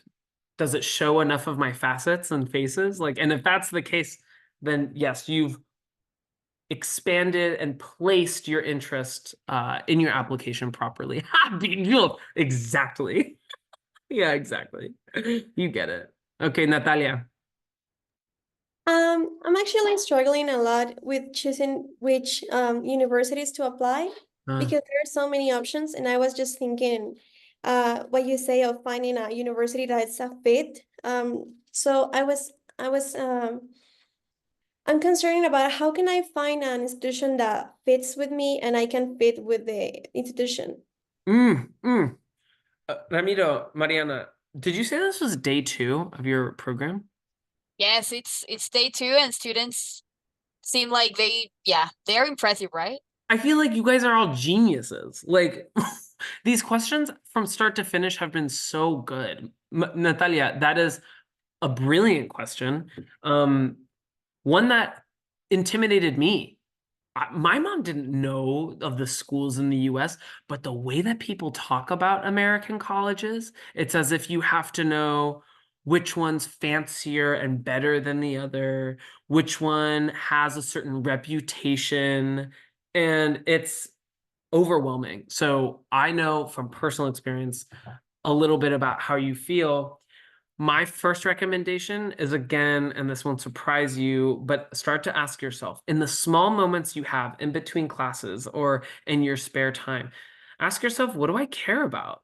Like this next stage of your life can come with a great deal of growth and even transformation. Growth in ways that you are working toward, that you decide now, I really want to grow to become X. And it can be, I know that I want to go to school in the US because they have diverse communities. They have financial aid that's going to make this affordable. I am going to get an amazing education that will set me up for success in my professional life, but also in my life overall. But you have to start asking yourselves, what kinds of classes have you liked so far? What do you do outside of the classroom that you really like? And then you should think about 3 things. The best way to take the 6,000 schools in the US and make it a list that is very reasonable, I would recommend listen to Ramiro and Mariana because they might tell you a different number. So they're right and I'm wrong. But I would recommend like no more than 12 schools. Do not apply to more than 12 schools in the US. That's kind of like, it's too much. So I would say really for your health and well-being and sleep, apply to like 8 to 12 schools or like 1 to 12 schools. I don't care. No, I do care, but it's up to you is what I mean to say. Think about schools along 3 lines. That will help you filter the number of 6,000 to the 1 to 12 schools that might be on your radar at the end of the day. Number 1, size. So there are schools in the US that are huge. They feel like small. No, they feel like cities, like cities bigger than Puebla. There are many colleges in the US where like more people live in dorms than in all of Puebla. So it's like there are some schools that are huge. And then there are some schools like the one that I went to that are very small. 2,000 students. And if a college-aged kid was sitting in my dining hall, I could point them out to you because I knew the school that well. Again, I'm a little chismoso. Anyway, size is really important. So it's like, do I want to feel like I'm in the hustle and bustle of a big place? Or do I want my college to feel like my family? Like, do I want it to feel really tight-knit? Do I want to go to big sporting events? Or do I want to go and feel like I can knock on the college president's door if I wanted to? Because I see them walking from their house to their office every single day because I have chemistry lab at the same time. So size. Location is another thing. There is a huge difference between going to school in Hawaii versus New Jersey. So not even in terms of just state, but also like, is it a school located in a rural area? There are these beautiful schools in the US that might be a little bit hard to get from Mexico to them. It might not be a direct flight, but they're in these beautiful mountain ranges, these gorgeous rural areas. And then there are schools right in a city or schools in a suburb, so kind of close to a city, but the college really has and drives that community. So it depends. It depends on what environment you think you're gonna love the most. I really loved winters, so I went to Maine. Some of my best friends love the summer, and so they went to Miami to go to college. They had pools that they could sit at every single day unless it was thundering. And then I got the experience of beautiful falls with apple picking, skiing in the winter, snowball fights, beautiful springs, Mine was better, but whatever. They had better tans. And so it's like, what are your priorities? The third thing, and this is kind of the hardest to really identify, but there are ways to get to it, is type of curriculum. There are some schools where you will almost only study something that's very pre-professional or vocational. So it's setting you up for a very specific job. There are other schools where your major, what you end up studying, doesn't have to do with the type of occupation that you end up pursuing. It's completely up to you. I work for a liberal arts college, and so I believe that in order to train the best and brightest in the world, they need to be good communicators. They need to be able to reason in a quantitative way. And so that means that their major doesn't have to do anything with the kind of jobs that they're going to take afterwards. But there are some people still who are like, no, I really want to become an architect. And so all of my classes in undergrad need to be in architecture. And so to understand the type of curriculum, Natalia, I would think about the types of majors you would want and to see to what extent outside of my major could I explore other academic disciplines. If I don't really want to study more, then you should apply to a school where the major requirements are really heavy. But if you are open-minded and if at this point in your academic life, you're thinking, oh, I like English and I like math, or I like science and I like Model UN and history, then you might consider a liberal arts college where you will have to work toward a major, but a larger number of your courses are actually going to be outside of that discipline.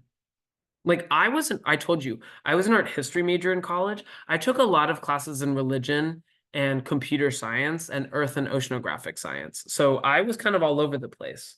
So it depends on what you want. So yeah, in other words, a long answer to your short question, size, location, and type of curriculum will help you get to a good list of schools.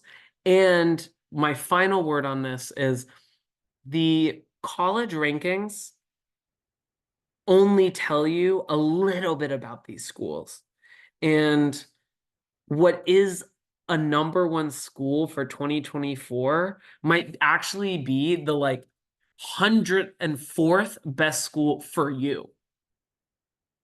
Because the other schools are going to have environments, programs, community members that are going to set you up for even greater success than the school that hits the top 10. So the top 10 for you is it's going to be very different than the top 10 listed in Forbes and US News and World Report. And those schools I said this at the very beginning, they have a platform that is way too big and they have an influence. And I work for Yale. So, we're culpable of this, or we're like guilty of occupying this space in that like it is one of many options and it is not the end all be all. If you don't get into Princeton, like it's fine. That's what I'm trying to say. And there might be schools that you haven't even heard of that are actually way better for you. But those rankings could be helpful to just like see, oh, I've never heard of Case Western, or, ooh, what is Tulane University? New Orleans, that's a really cool city in the US. Ooh, I see that they have ecology as a major. I want to study that. And that could just take you on a really interesting new direction. Thank you, Julian, for your presentation. Thank you so much. It was stunning. It's always a pleasure to have you in Education USA Mexico. We really appreciate your time. We really appreciate it. And so before we wrap up today's first session, let's take a moment to take a picture to this wonderful experience with a group picture. So I will ask you to turn on your cameras, and we would love to join us in the picture. So we can send you the picture so you can take this as a memento too. Great, I love it. So please, guys, turn your cameras on. I would like to see your faces. And I don't know if Mariana, you can help me out with taking the picture. Yes, because we are chismosos, so we need to take a picture. Hashtag chismosos. Yes. Okay, are you ready, guys? Okay. So I'll take two. So the first is 1, 2, 3.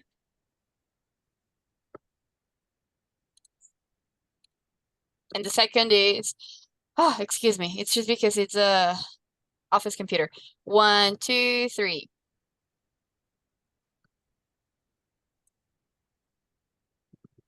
Done. I'm glad I wore do you call this guayabera? Yes. Guayabera. Yeah, I'm glad I wore that. I didn't know that there was going to be a picture, but it's beautiful. Thank you for wearing it. In Mexico, when you wear a guayabera, it's because you are part of a really important event. And this is, of course, one. So I remember when the Secretary of State from the US visited Colombia for the first time in years. I think the Secretary of State was John Kerry, and he wore a guayabera. And I think he met the president. And so I'm like, ooh, I had never had one before I visited Oaxaca. And I saw this out of the corner of my eye. And I didn't go to I went to like una tiendita. Like I went to a small shop, not like one of those touristy ones where even like, whatever, I'm not trying to talk badly about that. But I like met the woman who made this and I was like, ooh, I'm done. You could tell me any price and it's mine because I love it so much. So thank you for appreciating it. And I did wear it with that spirit in mind. The special event. Super quick because Ana Sofia raised her hand. So yeah. Yeah, sorry, I just came up with a question about location. Do you recommend attending a college located in a city that is best known for being strong, like in the area that you're gonna like study? For example, if you're gonna study something related to entertainment, going to LA or New York. Anna Sophia, like again, like the genius of these questions does not stop. That is so insightful. I like, of course, that's like not even like the 100 level understanding. That's like senior seminar recommendation. I wouldn't have even thought to recommend that. Absolutely. If you want to go into politics, go to a school that's located either in a state capital, like Illinois Champaign Urbana, like go there. If you want to study politics, like Washington D.C. Hello. Yes. So if you do have certain industry specific interests, there are cool opportunities at different schools for students at that school to take on very regularly funded and supported internships and fellowships. And so say you have an interest like that. Also, when you're doing the kind of college list exploration, keep those three major categories in mind. But another category could be looking at the school's internships and fellowships, which may also kind of be related to study abroad. Those are typically housed in a similar department. If you know that you really want to go to Milan to study fashion, or you really want to make it to Tokyo to refine your Japanese skills, make sure that the schools that are on your radar have those pathways already set in advance of your arrival. Yeah. Okay, Brilliant question, Anna Sophia. Thanks for asking it. Okay, with that, I think I will let you all go. Thank you so much for having me. I really appreciate it. And I can't wait to get the picture. Thank you, Julian, once again. And we hope to see you soon in Mexico. Yes, of course. Yeah. And Until then. we'll make sure to send you more guayaberas for sure. Oh, and more mole. I get compliments on this guayabera everywhere I go. Nice. Everywhere. Perfect. And I'm like, oh no, it's from Oaxaca. Like this isn't even a Colombian guayabera. But no, one of my other favorite things was bringing chapulines home, because you just can't get chapulines in the US like you could there. So yeah, it's been great. Thank you all for having me, and let me know if I can be help in the future. Ciao pescao.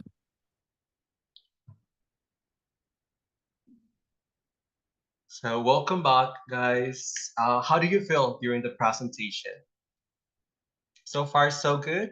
Turn your microphones on and tell us, what did you like the most about the presentation? What made you understand, and what is the thing that you understood about the university? Tell us. Or maybe you're shocked. You need to have more time to process all the information you just got. Maybe, or maybe not. Yes, Natalia, go ahead. I'm feeling very, very happy because it really made me feel more calm. What he talks about, like how they are trying to understand the context of their students, and no, they don't measure like an American student, because I was kind of concerned for the advanced classes or other things that I do not possess as a American student, but the fact that they try to understand the circumstances, it really make me feel better. Like, I don't know, more optimistic. Thank you, Natalia, for sharing your thoughts. Exactly. I feel, as an EducationUSA advisor, I feel more optimistic and more hopeful about the future. Your future, right? Ramiro? So I know that it's time for us to go to a break. I'm so sorry, guys, to interrupt you, but we're going to the next part of our boot camp. So there's 13 minutes left for our next presentation. So get ready, eat something, have your drinks with you, feel comfortable during the presentation, because Juan Manuel Molina and another guest is going to share with us information about the Opportunity Funds Scholarship. So bring your parents to this presentation because it's a great opportunity for you to start your journey to the US. So we'll see you in 12 minutes, okay? So be-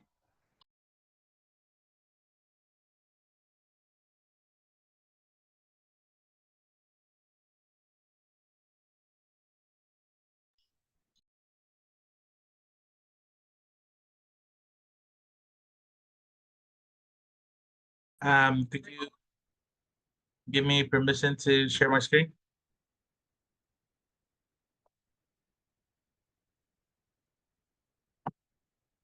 There I go. All right. So have you guys used or are you familiar with Menti?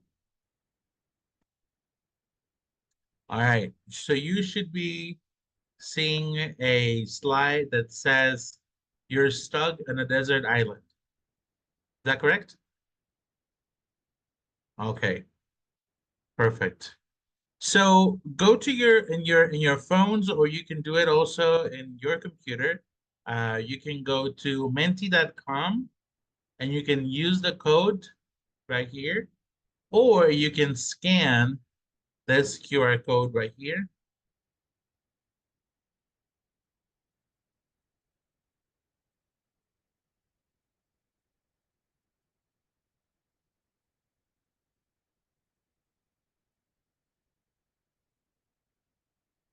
All right, I see you guys there. So let's do this. So let's think for a little bit. You're stuck on a desert island.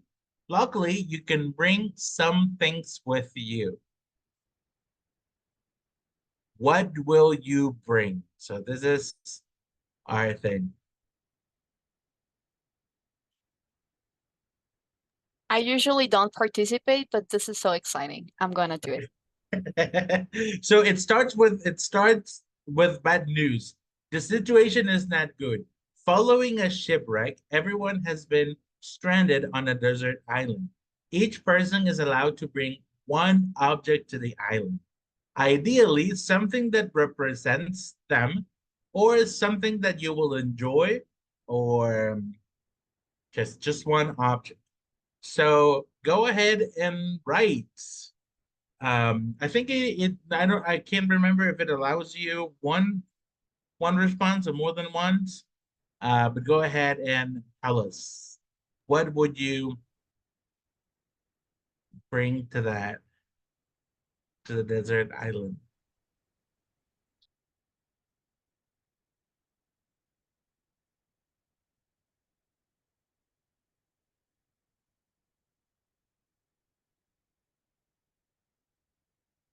A lamp, okay, good. And it's anonymous, so we don't worry, we don't get to see who writes what. Water, kind of important. Ah, interesting. A chicken, because it can produce eggs, and when it's old, I could eat it. Thinking on survival skills, right? A book, Taylor Swift music. That I was not expecting that one. Binoculars, carbon, and a notebook. Interesting. I just want to interrupt you, Juanma, to say that I am right now reading.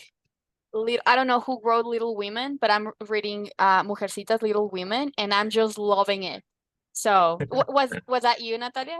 Oh my gosh, we need to organize a club of Little Women.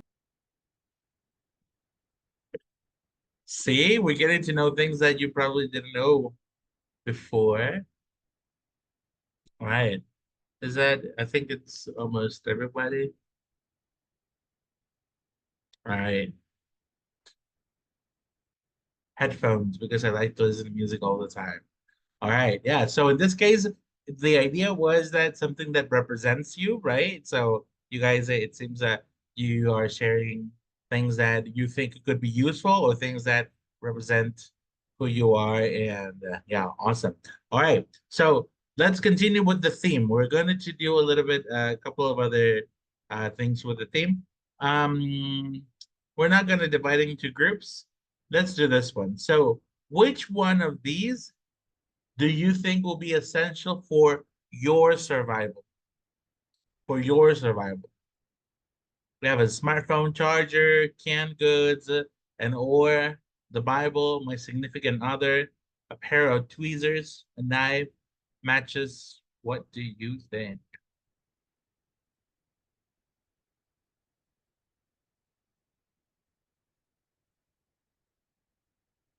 So canned goods and a knife.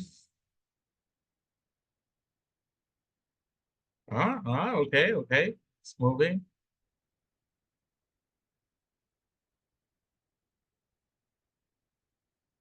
I think on this one, it allows you to do more than once, right? Perfect. All right. So the winner is a knife. And in this case, we were thinking on a surviving tool, right? And then the second one, a can, and then fire or matches to build the fire, right? And then the other ones are tie on number one. So we don't think the other ones are going to help us. Although I think like number one, yes. So I was going to say the or could be useful to get out of the island. Right. The other ones I don't think so. Your significant other, it got just one smartphone charger. I guess since we don't have any power, then that wouldn't be that useful. All right. And the last one with the topic, you also get to bring a celebrity with you. Who would you pick? And in this one, we're going to vote. It can the celebrity be dead? Sure. Thank you. Taylor Swift, okay.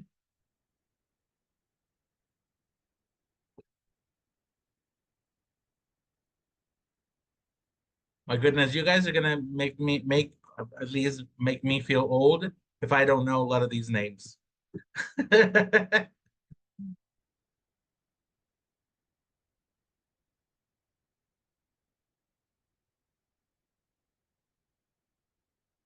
So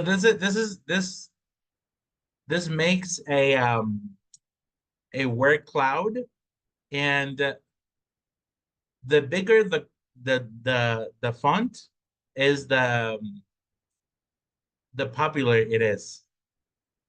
The most popular it is. All right, so I see most of the names I know, some I don't, but for those of you who are saying Taylor Swift, for those of you who are saying Taylor Swift, why would you bring Taylor Swift to the desert island? How could that help you? Tell me.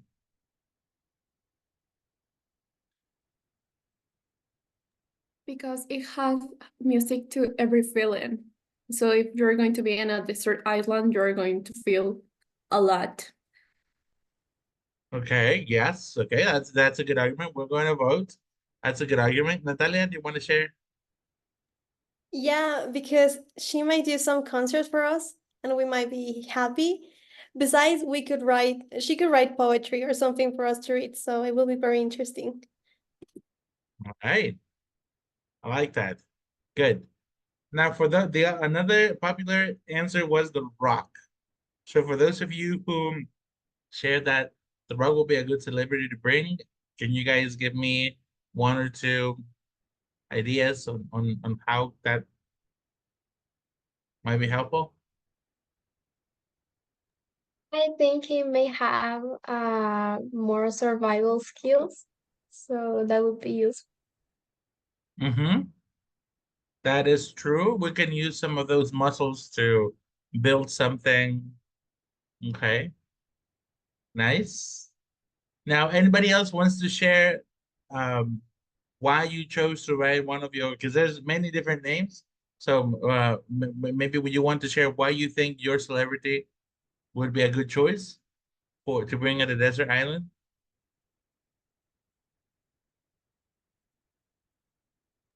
I can go.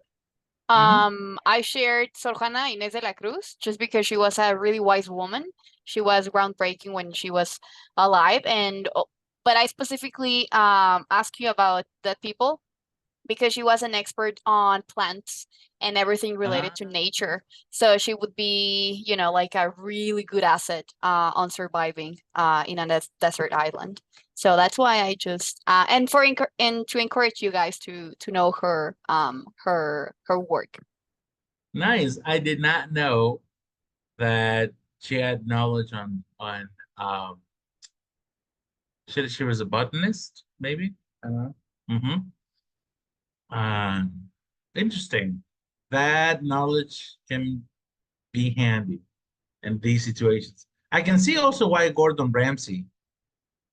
Well, we need someone someone to cook and be creative with different ways that we need to do. Anybody else wants to share why you chose your celebrity before we move on?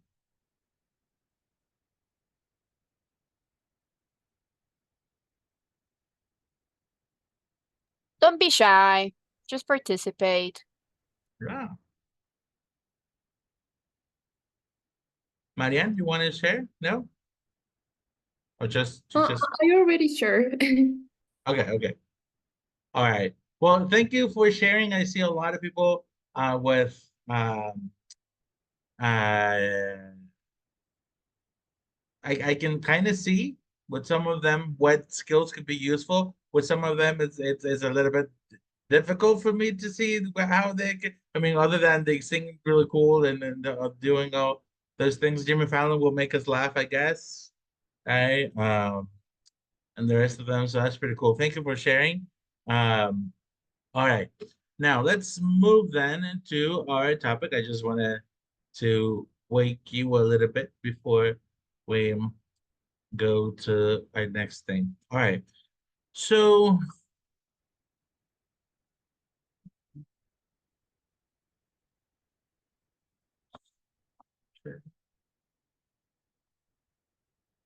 all right. So today, what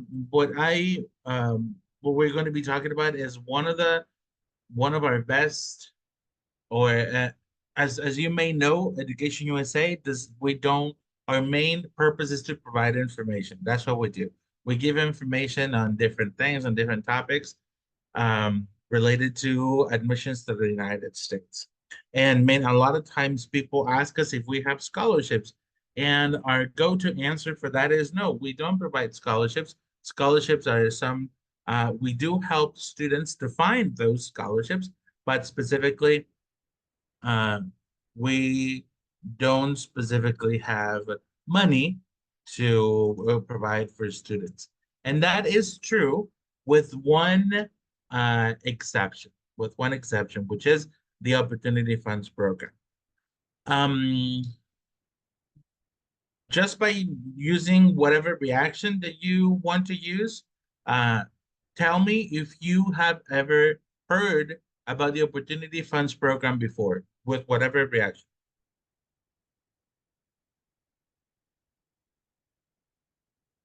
All right. So one person, two, three. All right. Good. So I'm glad that some of you know, and I'm also happy that also other people don't know, because we will be talking about this program, and we will be um, going through some of the main things that are part of the requirements. How can we apply? What is it about? And in general, what are some of the things that we can know? Because we really want to have strong applications from students like you. And then if in the past you have applied, you can also learn a little bit more. And if you want to apply again one more time to see how um, you can um, you can have a better application. All right. So let me just, I'm gonna pull up a quick um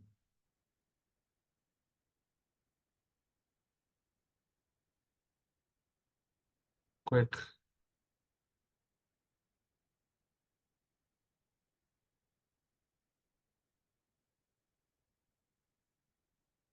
hmm, just bear with me a little bit.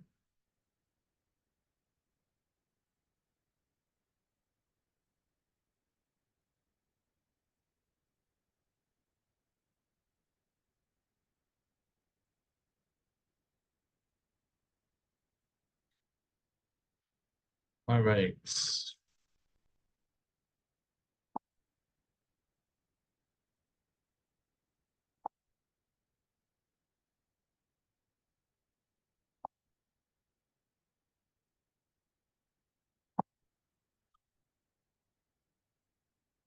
Now, the Opportunity Funds Program is a program that our main objective is to find students that have three main qualities.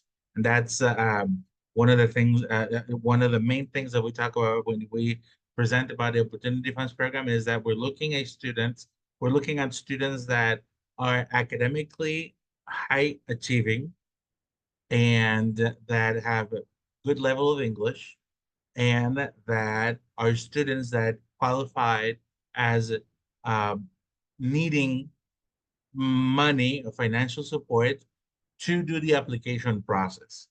Now, as you know, studying in the United States is very expensive. When you look at the numbers of how much it costs, we understand and we see that we need scholarships to study in the United States. Now, some people, I think most people need scholarships to study in the United States, but there are a certain group of students that they don't even have they don't, not only don't have the money to study in the United States, but they don't have the money to do the application process. As you know, the application process is expensive also. If you want to do a TOEFL exam, well, that exam is going to be around $200, 3,500 a 4,000 pesos, right? If you want to translate your documents, that's going to cost you. If you want to take a test prep course, that requires money. A lot of this process is, it could be expensive. So Opportunity Funds is a program that provides funding for highly qualified students to cover those expenses. Now, it's really interesting. Every year, Opportunity Funds is a big program in terms of the countries that it covers. So if you look for Opportunity Funds grantees on social media or in different places, you will find that there's Opportunity Funds program Nicaragua, Opportunity Funds programs El Salvador, Chile, Brazil, Paraguay, Uruguay. So every country has their own program. So in Mexico, we have one of the biggest programs actually. Each year we have 20 grantees that we select. And for this cohort, La Generación Saliente, that is traveling and they will be starting their program this fall, we were able to place 13 grantees that will be starting their programs. And they all collected more than $2 million in scholarships. So these are some of what we call our stars. Let me show you some of the stars. For example, Maximiliano, he is going to be starting his doctorate degree in nanotechnology in Rice University in Houston. Also, Edgar Bruno, he will be starting his master's degree in public policy at UPenn. Denise Mendoza, she'll be start her PhD program in University of Minnesota. Teresa, she'll be starting her master's degree in STEM in University of Notre Dame. And actually today we learned that we have one more, and I don't think Mariana and Ramiro, you don't know about this new opportunity. There's one more person that got an I-20, an acceptance to go to the University of Arizona. It's Patricio. He was our only our undergrad. He was selected, and he will be starting his program in University of Arizona this fall. He just received his I-20, so we do have one undergrad this year that will be starting his program. So these are some of our grantees. All of them, they go and study with full ride scholarships, which means that the university covers everything for them. It covers tuition, colegiatura. It covers room and board, alimentación y hospedaje. It covers health insurance. It covers books and materials. They cover all of the expenses that they would need. Right? And now this is yeah. So if you want to know more about the program, this is where you should start. And I would let's see if it works. It should work. It should take you. I'm gonna do it. It should take you to the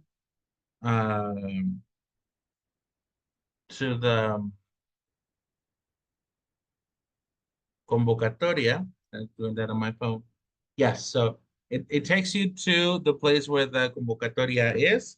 Right now, it is closed. The call for participation is closed, but you can see. And then another way that I usually do this is like I just put on the search engine on Google. I just put Opportunity Funds Mexico, and it gives me the our page, our website, where we have the information about the whole program.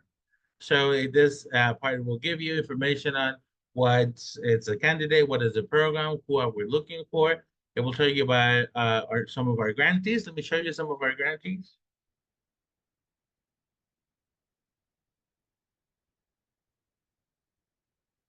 Let me see if you can hear them.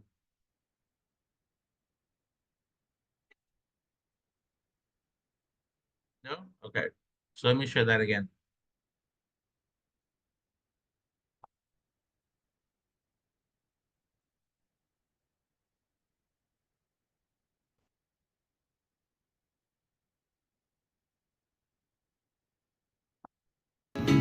Hello everyone, my name is Lynette. I am from Sonora and I am an Opportunity Funds grantee. If your dream is to study in the US for your graduate or undergraduate studies, I invite you to apply to this scholarship. This is a unique opportunity where you will have all the support that you need in order to apply to a US institution. Please check out the social media of EducationUSA for more information about this scholarship. My name is Mariana Castro. I have a And just let me show you some of the students. Hi, my name is Eduardo Suarez. I want to show you one of, they're all my favorites, but I want to show you some. Hi everyone, my name This is Alejandra Dávalos. She was in high school when we started working with her. Hi everyone, my name is Alejandra Dávalos. I am an Opportunity Funds 2022 grantee. Thanks to this scholarship, I am applying as an undergraduate student to 5 universities in the United States with all of the application expenses covered and with support from an EducationUSA advisor who has helped me make stronger applications. If your dream is studying in the US, you should definitively consider to apply to this scholarship. I invite you to follow the EducationUSA social networks to learn more about it. Hi everyone. Now, Alejandra, she just came back from her first year in University of Indiana. She was the recipient of a scholarship that covers everything that she needs for her studies. So those are just some of the examples of some of our grantees. And today you will get to hear directly from one of our grantees too. So hold on. All right. So what does the program covers? So what we pay for the grantee. This is divided into two phases. That's what we have called them. So this is divided into two phases. The phase one has to do with all of the expenses that are part of the application process.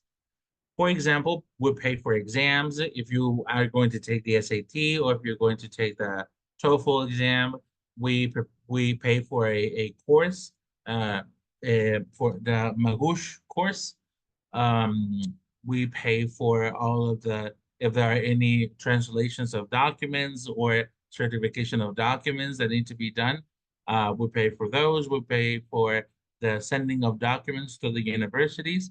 If you live in a city where there's not a testing place, a testing center, we would also pay for your transportation to get.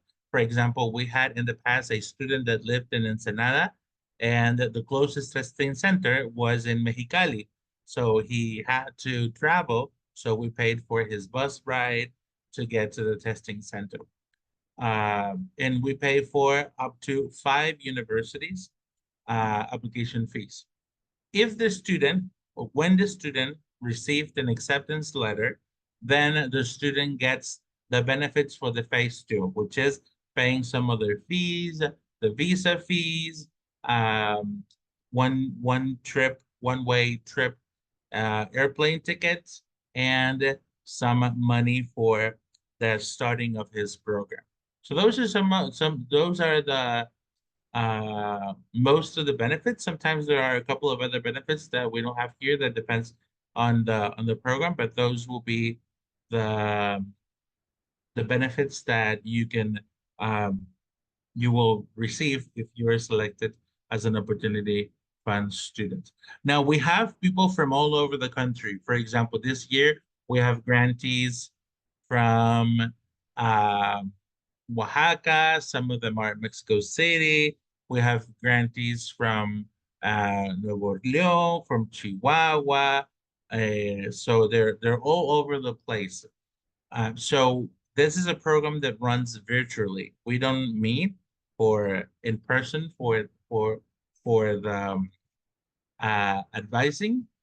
We do it online. So all of the program it's run virtually. We have a Google Classroom. There's a lot of content that we provide, and it's a strong commitment on time because students need to use a lot of their time to study, to write essays, and to whatever all the things that you know that is required for to write. To do the application process, right? And right, so these are some of the topics that we cover in las asesorías grupales. And well, that is basically the information for this. Now, I just want to go real quick through what are some of the things that make you eligible and what are some of the things that will disqualify you for this program, or that, just let me just real quick. Nope.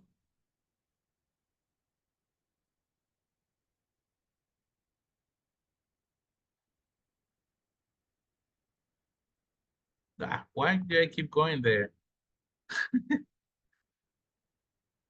Opportunity Funds Mexico. Right. There we go.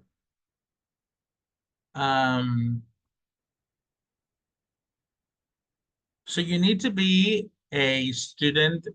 You don't really have to be in high school. You could all be already graduated from high school to but the perfect candidate for this will be a student who is in his or her second year of high school.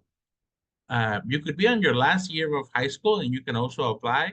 In fact, for example, Tammy, who will be sharing her experience here with us in a little bit, she applied when she was in her last year of high school. But some of the requirements that you need to have at least 9 in your GPA. You are going to prove that you have financial need. You must have an advanced level of English, which I think all of you guys have because I've seen you interact and you can understand the session and all that.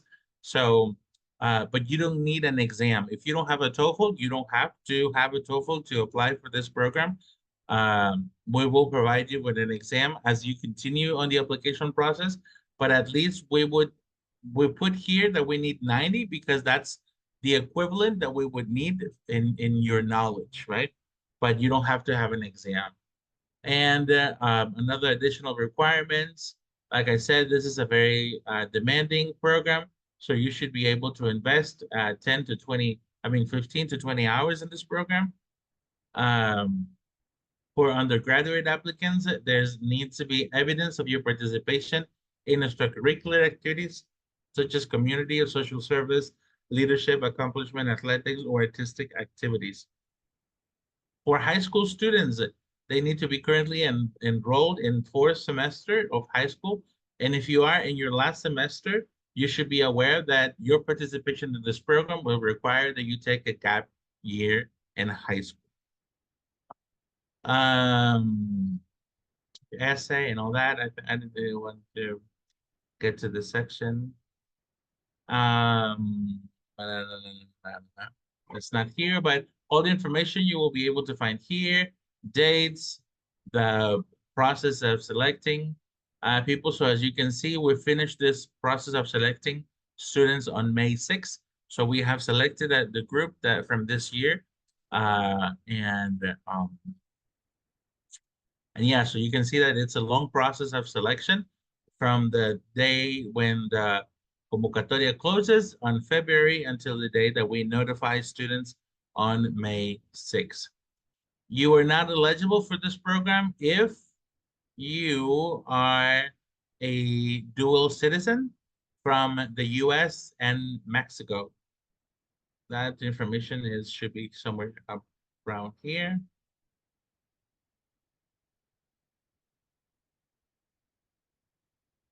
Well, it doesn't say here, but you can be a citizen of Mexico and other countries, but you cannot be a citizen of the US and Mexico to participate. You must be Mexican though. If you are a citizen of another country, for example, we have had in the past people that are Colombian, Venezuelan, what we do is that we direct them to their specific countries because there is Opportunity Funds Colombia, Opportunity Funds Venezuela, where they can apply and do the process in their own countries. So those are some of the things that I wanted to share with you, and I don't want to take more time because we do want to have Tammy share her experience and then time for you guys to do the application process. And then Tammy, you're here, right? Yes. There she is. Hello. Hi, Tammy. So I just want to introduce Tammy to all of you guys. Tammy was a grantee 2021, 2022, I want to say. Yeah.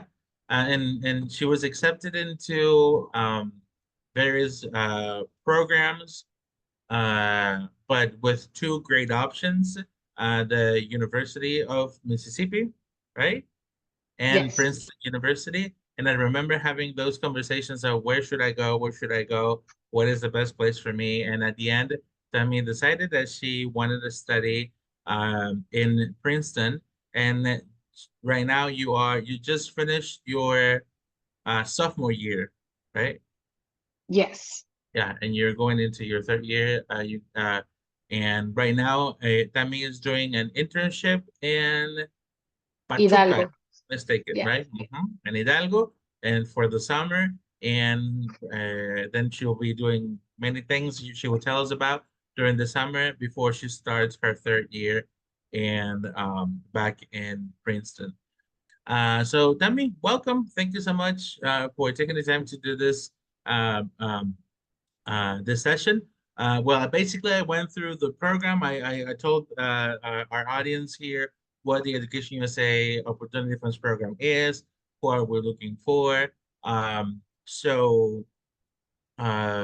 Well, tell us a little bit about your experience as an Opportunity Funds grantee when you were doing the application process. Sure. May I share my screen? I Sure. try to, but I don't have permission yet. Thank you. Okay. Just give me 1 second.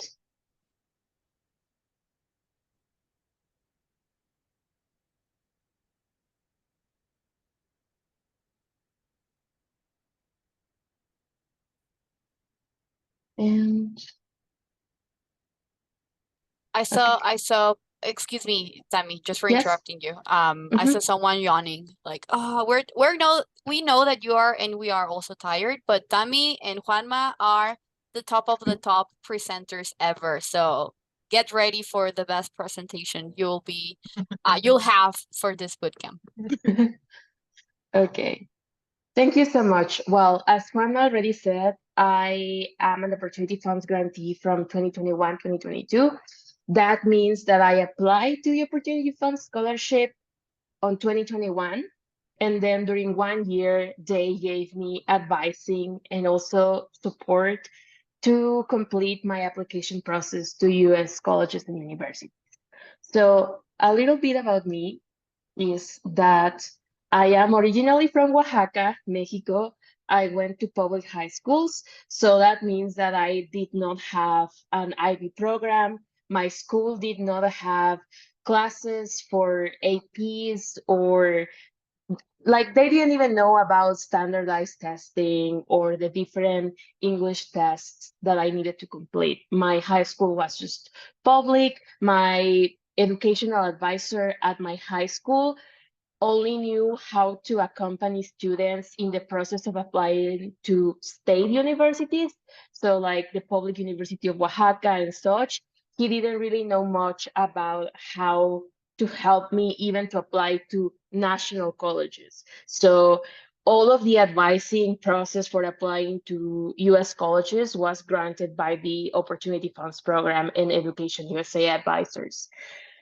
Well, so I went through high school during the pandemic, so my experience might be a little bit different from that of you guys. When I was on my fourth semester of high school, meaning my junior year, I applied to the Opportunity Funds program, but I was rejected. And not only did I apply to opportunity funds, I also applied to many other scholarship programs that got canceled because of the pandemic. So 2020 was a really sad year for me. I did not think that I was going to be able to apply to colleges outside of my home state even.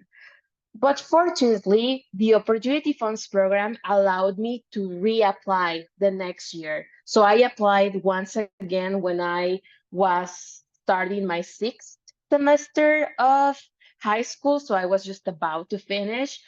And the condition there was that I had to take a gap year. Why is that? Because in order to apply to colleges in the US, the process takes about 1 year to 1 year and a half. This is not something that you can just start from one day to the other. You need to go through an application process that is long because they're going to ask you for exams. They're going to ask you to write essays. Some of the schools may even have interviews, and all of that process takes about a year. So I reapplied on my sixth semester of high school. I fortunately got the scholarship, and I started my process of applying to colleges alongside the Education USA advisor. One thing about me is that I had zero money. Like I literally had nothing. I think my other advisor, Jorge, knows that I only spent about probably like 200 pesos of my own money in all of that application process because I genuinely could not pay for anything. My family was going through like a very big financial hardship because during the pandemic everything was closed down. My parents work in the informal sector, so they did not have a secure job that could provide them with money during the pandemic.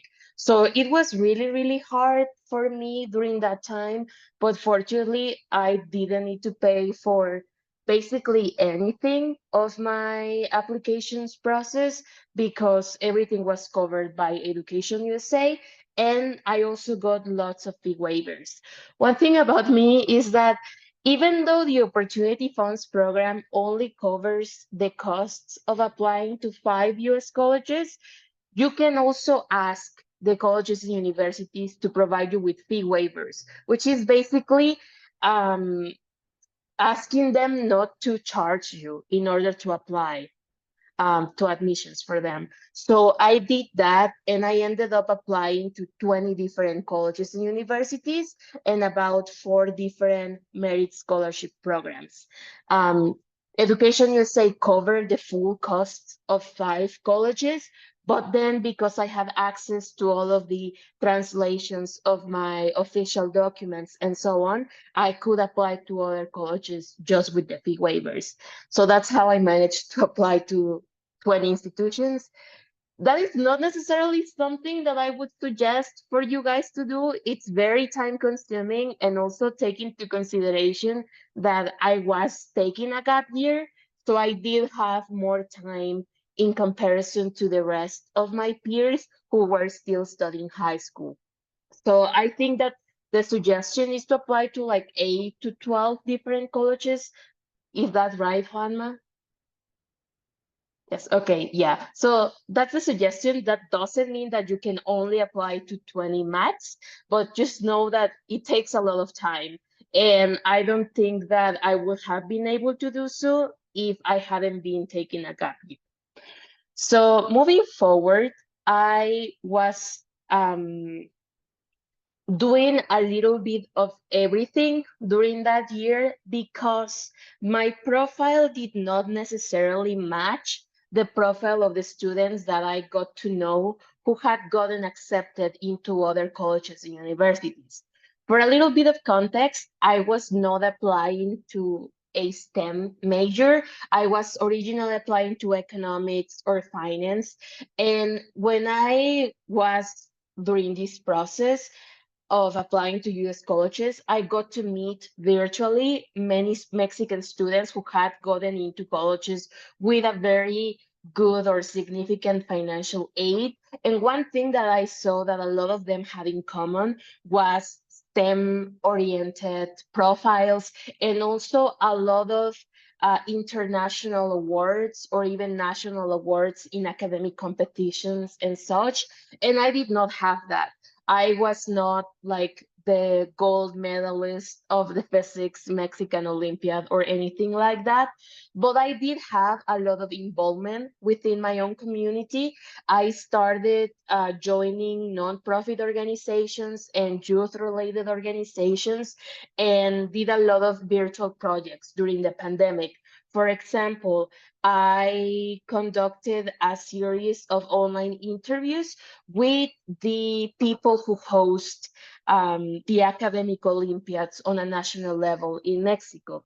Another thing is that I practice bridge since I was 14 years old. Bridge is a card game that, alongside with chess, is considered Olympic sport by the Olympic International Committee. So I had been playing bridge for a long time, but I had never gotten any recognition for it or any awards because all that I did with bridge was local.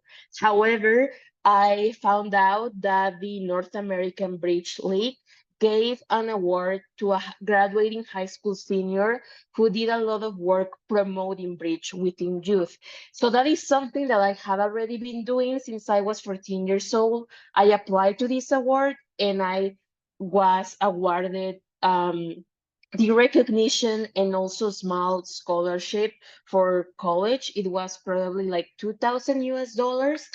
And I was able to put that on my resume, right? That I sent to colleges and universities as proof that not only have I like proven my involvement on this activity that was not necessarily common, but also I had gotten recognition for it. I also had the opportunity to start working with the Mexican Club of Harvard alumni, and I did some things that ended up I ended up going to the Senate and to the Congress of Mexico a couple of times, and I was also able to talk about that in my applications. But just so you know, all of these things that I'm showing you here, I did not have when I applied to opportunity.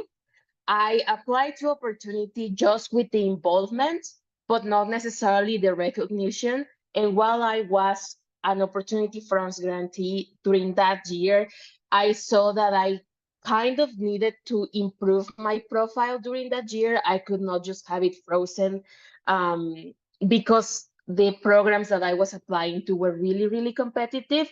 But I also didn't just invent something like from one day or another. I saw what I already had done and how I could make that something exponential and how I could get recognition for that. So when I went to the Senate, it's because I had already been participating in nonprofits and doing community activities for a couple of years before. When I got the award for Bridge, I had already been practicing and promoting it before. When I got involved with the Harvard Club of Mexico, I had already shown interest in applying to colleges and universities. I already know what Harvard was and what the application process was, and had the intention of applying to it. So just know that even if you don't have a very high profile now, that doesn't mean that you haven't done anything. I am sure that many of you, if not all, already have things that you have done in your communities, and that's why you're here. That's why you're taking this session. So just know that you can always exponentiate what you have, and that you don't necessarily have to match the profile of others, because what I did wasn't necessarily something that I had seen being done before, but it worked out for me. So just be true to yourself and do things that you like, because if I hadn't liked what I had been doing, I don't think that I would have been able to accomplish anything, because it does take a lot of time. And well, so I applied to 20 colleges and universities for different scholarship programs. And out of all of those, I was able to receive 2 admissions with full financial aid. I got admitted into the University of Mississippi with a scholarship program that they have for leaders, young leaders, in which they cover all of the costs of tuition, room and board. They also cover your flight tickets, and they give you a living stipend. And also they gave me a $12,000 scholarship that I could use either to study abroad during the summer or to start a project while I was a student there. So that was kind of like 100% scholarship and a little bit more. And I also got admitted with full financial aid, or like a scholarship, a full scholarship into Princeton University. I ended up choosing to go to Princeton. And even though it has been really hard, I don't regret my decision. It has opened so many different doors for me. And even now that it's been 2 years since I went to Princeton, I still keep finding things that I now have access to, thanks to the fact that I go to a prestigious school in the US. So this is just a little bit of pictures of me. This is one of the picture in which I am holding a Mexican flag. It's taken in front of Blair Arc, which is a very common place for people to take pictures in front of. It's one of the old buildings at Princeton, because they have been teaching classes since before the United States was established as the United States. So there are some buildings that are very, very old, such as this one, but there are also some newer buildings. There are a couple ones that were just finished back in 2021. And this is me with some of my other Latina friends. We're a minority at Princeton. I think Hispanic and Latinos are about 4% of the total campus community, but we do try to foster a lot of community by having on-campus affinity groups. This is also more pictures of the college. This one that I have in the left, it's a very popular one because you kind of feel like you're at Hogwarts when you're walking through those halls. It's really, really pretty during the winter. There's also a frozen, I forget how to say fuente in English. Can some of you help me? Fountain? Fountain, yes, yes. It's a frozen fountain. We have it in front of the School of Public and International Affairs building, and it's really nice when it is frozen and all of the stressed students because of the exams just go there and like break the ice. And so that, I don't know, that's really nice. I have never seen a fountain frozen here in Mexico, because Oaxaca tends to be really hot, but there the winter gets really, really cold. And on the right side, I also have a picture of one of the biggest halls that we have. This is where we host many of the introductory lectures because they have over 300 places for students. And then there are also some classes that are much smaller. Like I have had classes with less than 10 students. Okay. And this is me on my first day of classes. And also I had the opportunity to be the person carrying around the banner for my class. So that was a very nice experience. And so at Princeton, we have this kind of, I don't know if it's like a myth or legend, that you can only cross the main entrance twice: when you get in on your first day and when you go out when you graduate. And if you go out before that, then you won't graduate in 4 years. I don't know if that's true, but just in case, I am not going out through the main entrance until I graduate. Just to be sure, I don't think it hurts. Okay. Another nice thing that I found by going to college, and something that I didn't necessarily realize when I was accepting my offer at Princeton, is that my financial aid is 100% of my needs by being a student at Princeton. And that means that it doesn't stop at the end of the semester. So for example, during my freshman year, I wanted to go to South Korea because that had been a dream of mine for many, many years. So I was taking Korean classes during my first year. And they had a program in which Princeton faculty, alongside faculty at Yonsei University in Seoul, taught you a summer program. And because I applied to that program as a Princeton student, and that course kind of fulfilled some requirements at the university extended my financial aid to cover the costs of me taking that summer program. So not only was I granted the financial aid of the academic year at Princeton, but also over the summer. And they have many more programs.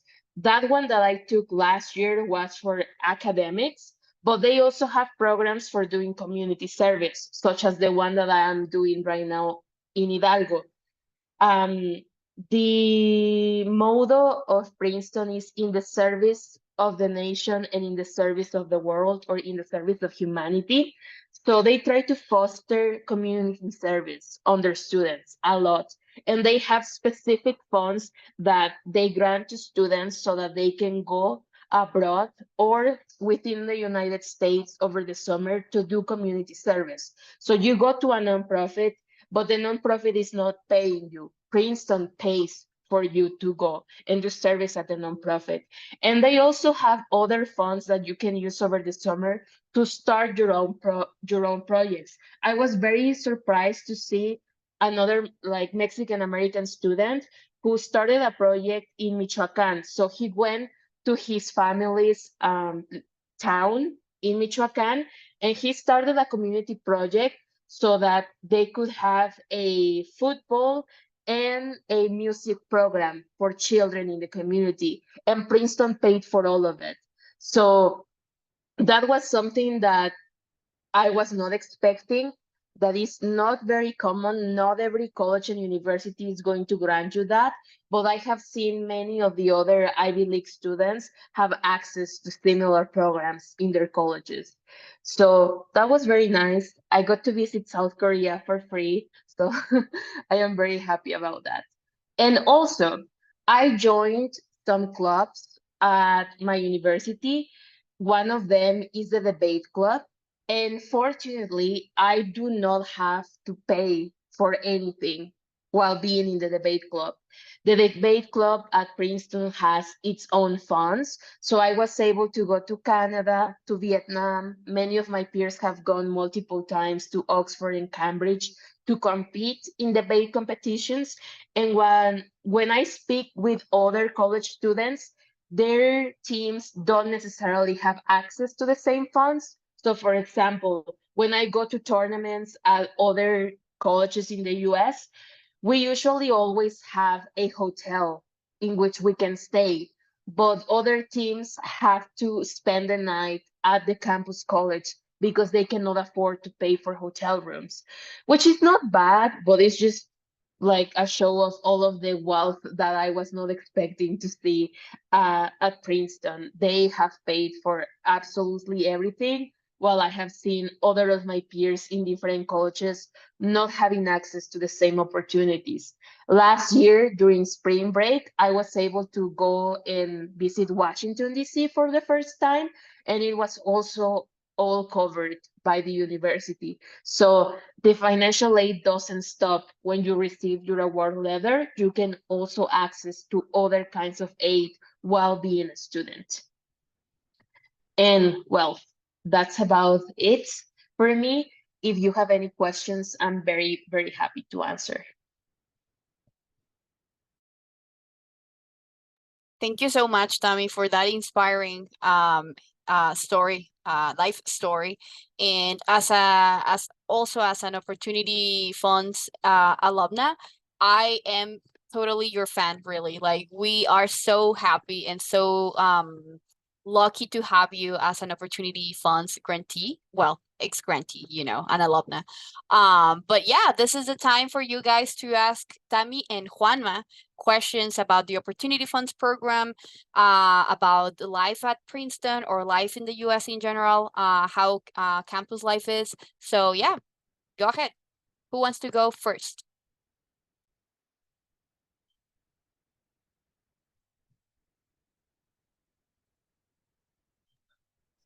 Tell me, how did you realize or how did you found Education USA? How did I find Education USA? I would say two things. First, while I was playing bridge locally in Oaxaca before the pandemic, one of the people that I used to play bridge with, for context, many of the people who play bridge are older, and in Mexico, they tend to be retirees from the US and Canada. So one of them had told me about Education USA because he saw it over social media. He was on many Facebook groups for English-speaking people living in Oaxaca, and he saw a post somewhere.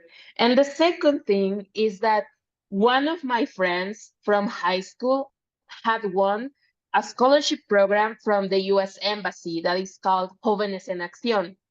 And that program is not a part of Education USA, but it is a part of the embassy, and the embassy also tends to publicize a lot of the programs that Education USA has. So I do remember seeing on Facebook through the US Embassy information about opportunity funds. So basically, mostly through social media and through some friends who had interacted with Education USA.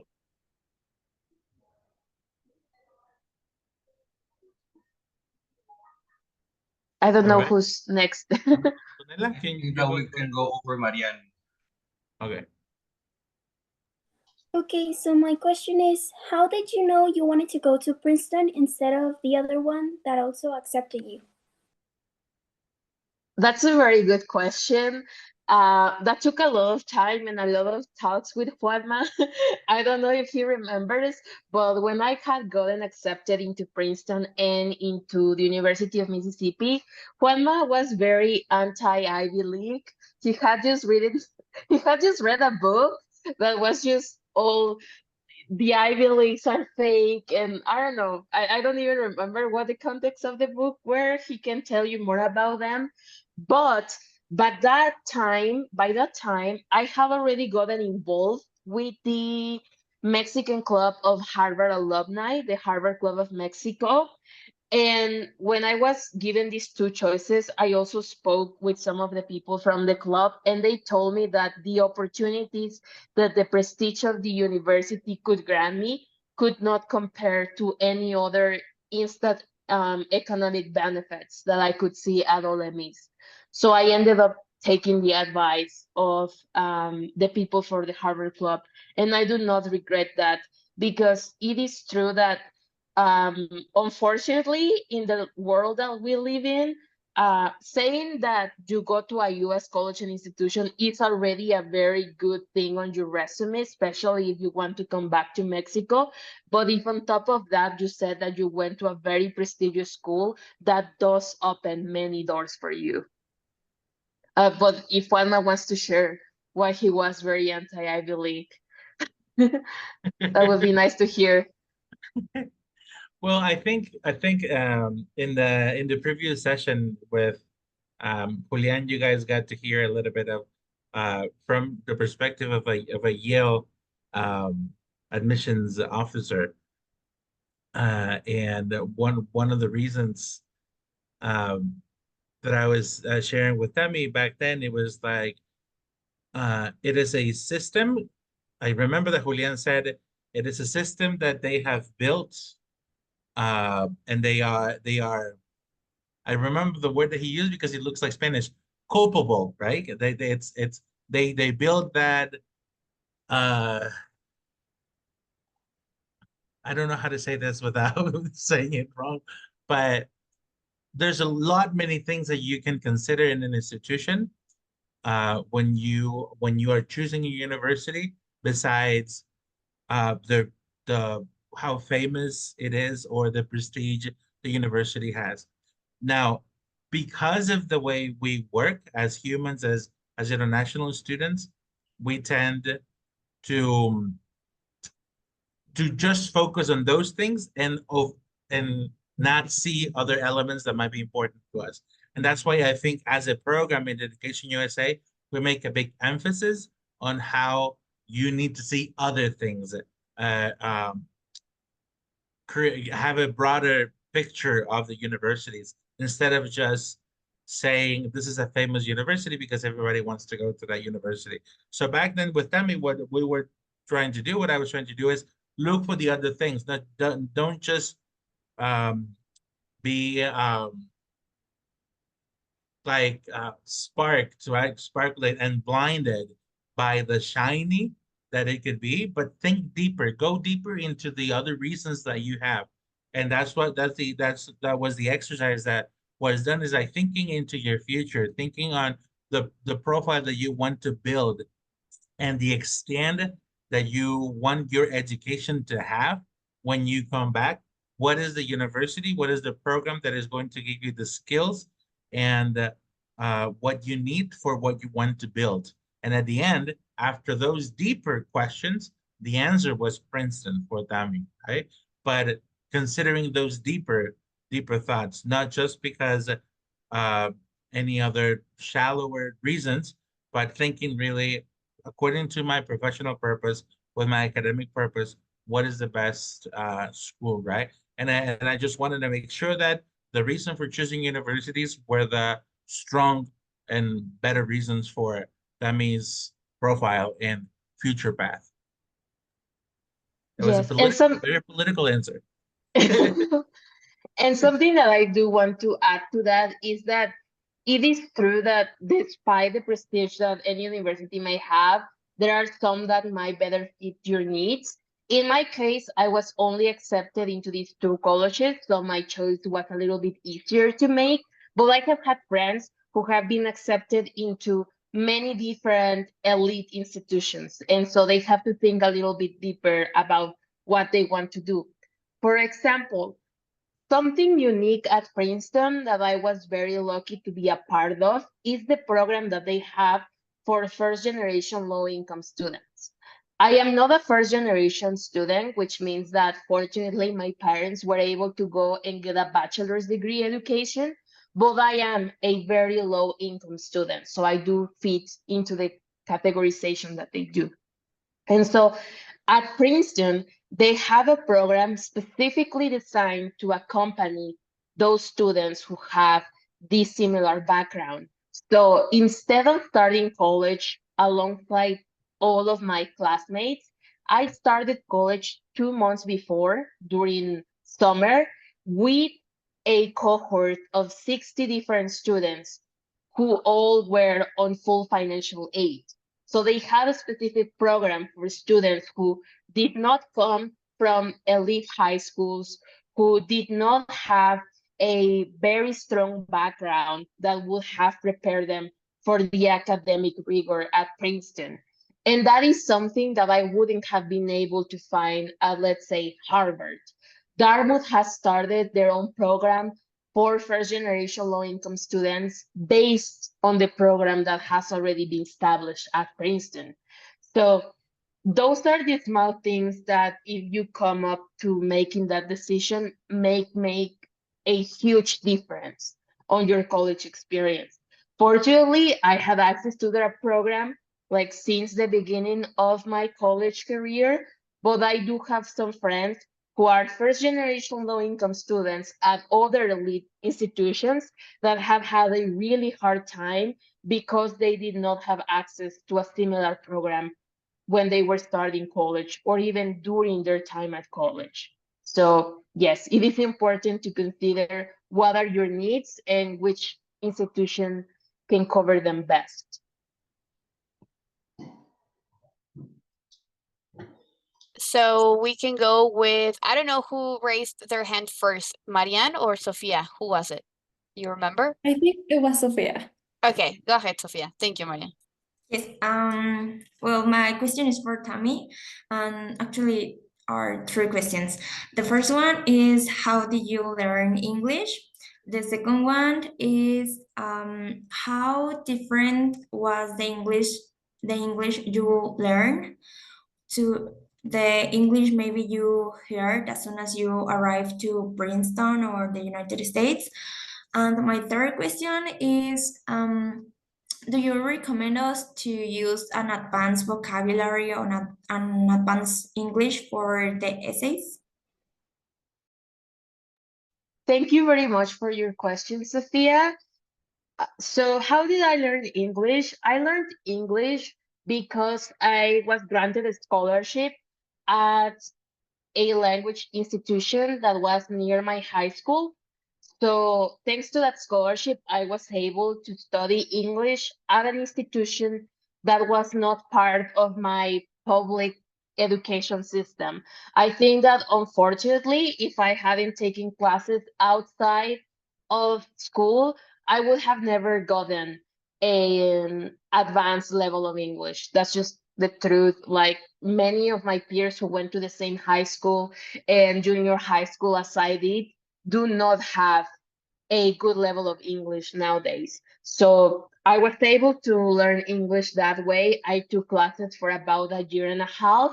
And after that, I practiced a lot of my English speaking skills with the club that used to play bridge in Oaxaca because they were only English speaking. Many of them do not speak Spanish other than gracias and por favor. And so I was able to speak with them and improve my vocabulary, but it was nothing too advanced. I think that I had a very good level of conversational English, but I was never put in a scenario in which I had to speak with technical words or be super I don't know, like specific with the kind of vocabulary that I used until I went to college. All of the classes that I had back in high school might be very similar to the ones that you have, where I was learning the verb to be and the different times in sentences and so on. But I was never in an academic setting in which I had to use English. I know that some of you might have IB programs or classes for AP exams that are taught 100% in English. So that is an advantage that I did not have.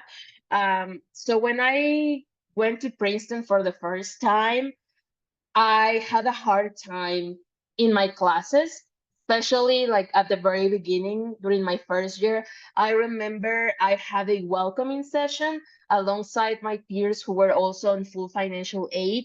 And I had never felt like I had been like on a documentary live kind of thing. That's how I felt, because the professor was speaking to us about scholarship and all of the different kinds of scholarship that we were meant to produce as freshman scholars at Princeton. And for me, in my vocabulary, scholarship meant becas. Like, that's the only thing that I could pair it up to. But he was using the term scholarship in a way that I had never heard before, which is kind of referring to producing knowledge, right? And so I was just sitting there at the welcoming session, and I felt like I was watching a live documentary in which the person was speaking words that I just needed a dictionary to understand. And when I took my first classes, things just got worse because now I had to read things in English. I had to read scholarship that I had never read before, even in Spanish, because my education not only was disrupted by the pandemic, but also Oaxaca has one of the worst educational systems in Mexico for a reason. So I had never written an academic essay before going to college, and it was very challenging. I remember during my first week of classes, I had an assignment of writing 1 page of critical analysis for the readings that we had done over the week. And so I just went into the office of the principal, or like the head of the program, and cried and was like, I do not know how to speak English. I don't know what I am doing here. Why am I supposed to write something in a language that I don't understand? But fortunately, he was able to reassure me that because I had gotten in, that meant that I was able to do it. That if the admissions officers had thought that I wasn't going to be able to adapt, they wouldn't have granted me admissions. So that kind of made me feel a little bit better. And also speaking with other international students that had a similar experience, even with I was surprised to find out that from that cohort, the native speaking, the native English speakers also had a hard time adapting to the level of complexity that our professors were asking us to use. So just knowing that I was not the only one who felt like they didn't understand what was going on gave me some reassurance, and little by little I have been able to improve. I think that after a couple of years taking classes, taking part into the conversations with that advanced vocabulary has really given me confidence. And I have also been able to find out and identify the fact that many people who use high vocabulary don't necessarily mean that they are making high level arguments or that they are making a complex analysis. Many people just use high vocabulary because that is what they're used to, but that doesn't mean that their contributions are actually like giving something positive to the class. So I think that for that, time and practice has been my best ally, and just knowing that I'm not the only one under that position.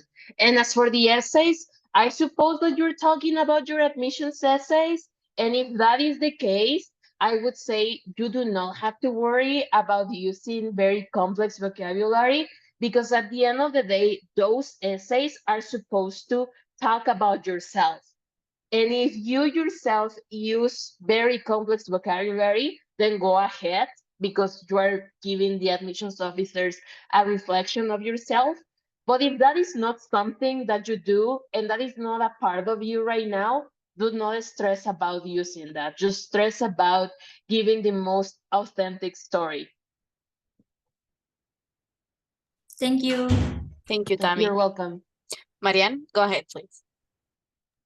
Well, you have answered part of my question, and I'm also really excited, and my heart is beating really fast.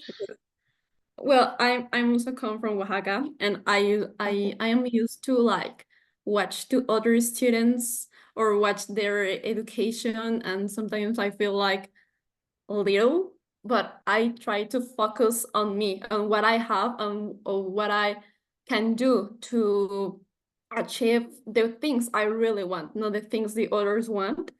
So watching you is really a good inspiration for me. And my question is what challenges, but what non-academical challenges did you challenge face? Did you face, and how did you and the people around you cope with that? Do you mean at Princeton or before getting into college? Before and at Princeton. Okay. So I think that very similar to you, I experienced the fact that there are not many people who share a similar background to mine who end up going to elite institutions. I remember that when I was meeting students from Mexico who had gotten into US colleges and universities, many of them had gotten to high schools that taught in both English and Spanish, or they were even alumni from those institutions, like their parents had gone to Princeton or to Stanford before, and they kind of already knew what the path line was. If not, they were probably the very top of the world in STEM areas, because I don't know why, I feel like in the past few years, it has become very popular for the people who get medals in the different academic competitions to apply to US colleges and institutions, many of them like at MIT, Princeton, Harvard, Yale, and so on.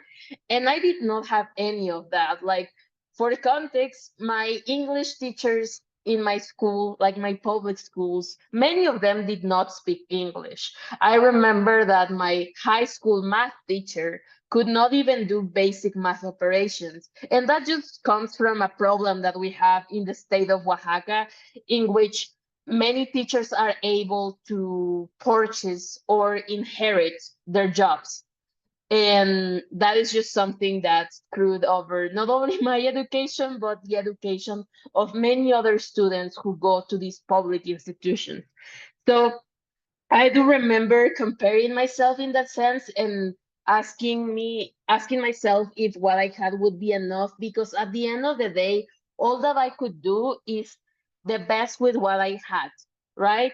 I was the best at my high school. My high school might not have been the best and most rigorous high school that there is in Mexico, but I just tried to do the best with what I had, because there was no way in which I could do more, right? So a lot of the challenges that I faced, especially when I was already in the process of applying to US colleges and universities, is just that comparison and hearing that other of my peers had applied for the AP exams or had gotten international experiences early on, or had gotten awards in very competitive fields and so on. And that is just something that I did not have access to. So I do remember, especially my parents, having a really hard time because they were not able to provide more for me. And at the same time, they didn't necessarily know that all of the effort that I was putting into my activities was going to bring out a positive outcome, because everything was uncertain when I was applying. So I think that the best thing my parents did to cope with me is just allowing me to give things a try, giving me the benefit of the doubt that despite the fact that they hadn't seen something like I had done before, that they wouldn't stop me and they wouldn't be a barrier for me. Because I have seen, or well, I have met many people who also dream of applying to colleges outside of Mexico or even outside of their home state, but because their family members have never seen something like that done before, they don't trust that they can do it, and they don't allow them to give it a try. So fortunately, that was not my case. My parents allowed me to do and undo as I pleased, as long as I was satisfied with the outcome. And I knew that even if I hadn't gotten into colleges and universities, just the fact that I had given it a try was going to be something good for me, right? I wasn't going to live with the regret of not having given it a try. So that's what my parents did before Princeton. And at Princeton, many of the non-academical challenges that I have faced are regarding the fact that it's a very big cultural shock to be at a place that is so different from where you have lived all of your life. I think that that is not something to happen only to people who go to elite institutions. I think that just going to the US and being in a country where the language spoken is not your own, when you are not necessarily going to find taqueros every 5 minutes on every street, where the avocados are never as good as the ones that you have at home. That is already something that is hard to come across with. But on top of that, the fact that many of my peers do not share the background that I do. For example, in Oaxaca, despite the fact that we have different socioeconomic statuses and that we have families who come from different indigenous communities and so on, we do share in common a language. We have kind of similar skin tone. Of course, there are people who have different skin tones, but we're all morenos, kind of a thing. We all use the same public transportation. Many of us go to the same high schools, and if not the same educational system, and share the same issues. But when I went to Princeton, I found out that I was one of the two only indigenous international students from Latin America. And out of the two, I am the only girl, like the other one is a man from Bolivia. And so even though at school they categorize us under the same kind of name or label, we have very different experiences. So not being able to find people with whom I share most of my experiences with was a very hard thing to do, and just acknowledge the fact that I'm in a foreign environment. But the things that helped me cope with that were, first of all, going to therapy and being more open about my mental health, accessing psychiatric help, and not keeping it all to myself and pretending that everything was fine, but actually seeking professional help. And the other thing was just making peace with the fact that Princeton is not Oaxaca, that I'm not gonna have a similar experience to the one that I had before going to college, and that is okay, that I'm not the first person who has gone through that, and that I can always find community even if they don't share 100% of my experiences. So that has helped me a lot. Thank you so much, Tammy, for that inspiring again response. And we have time for one more question. So it's now or never, really, like literally, because Tammy is so busy that she paused and gave us this amazing opportunity to talk to her, and obviously with Juanma. So if you have also questions for Juanma, who is the coordinator of the Opportunity Funds program in Mexico, it's time to ask. I think there are a couple of questions on the chat. That's true. So thank you so much, Tammy, for reminding me that. So Catherine asked, what a great learning you had when studying in the USA. And Natalia also asked, what did you change to your profile the second time? Interesting question. What did you change to your profile the second time you applied to the Opportunity Funds program? I think I'm gonna answer the second question first because that's really easy. What did I change? First of all, I actually informed myself really well of what the Opportunity Funds program was about and what they were looking for in an applicant, because my profile did not drastically change from one year to another. Many of the activities that I wrote about, I had already been doing since junior high school. But what I changed is the way in which I approach them.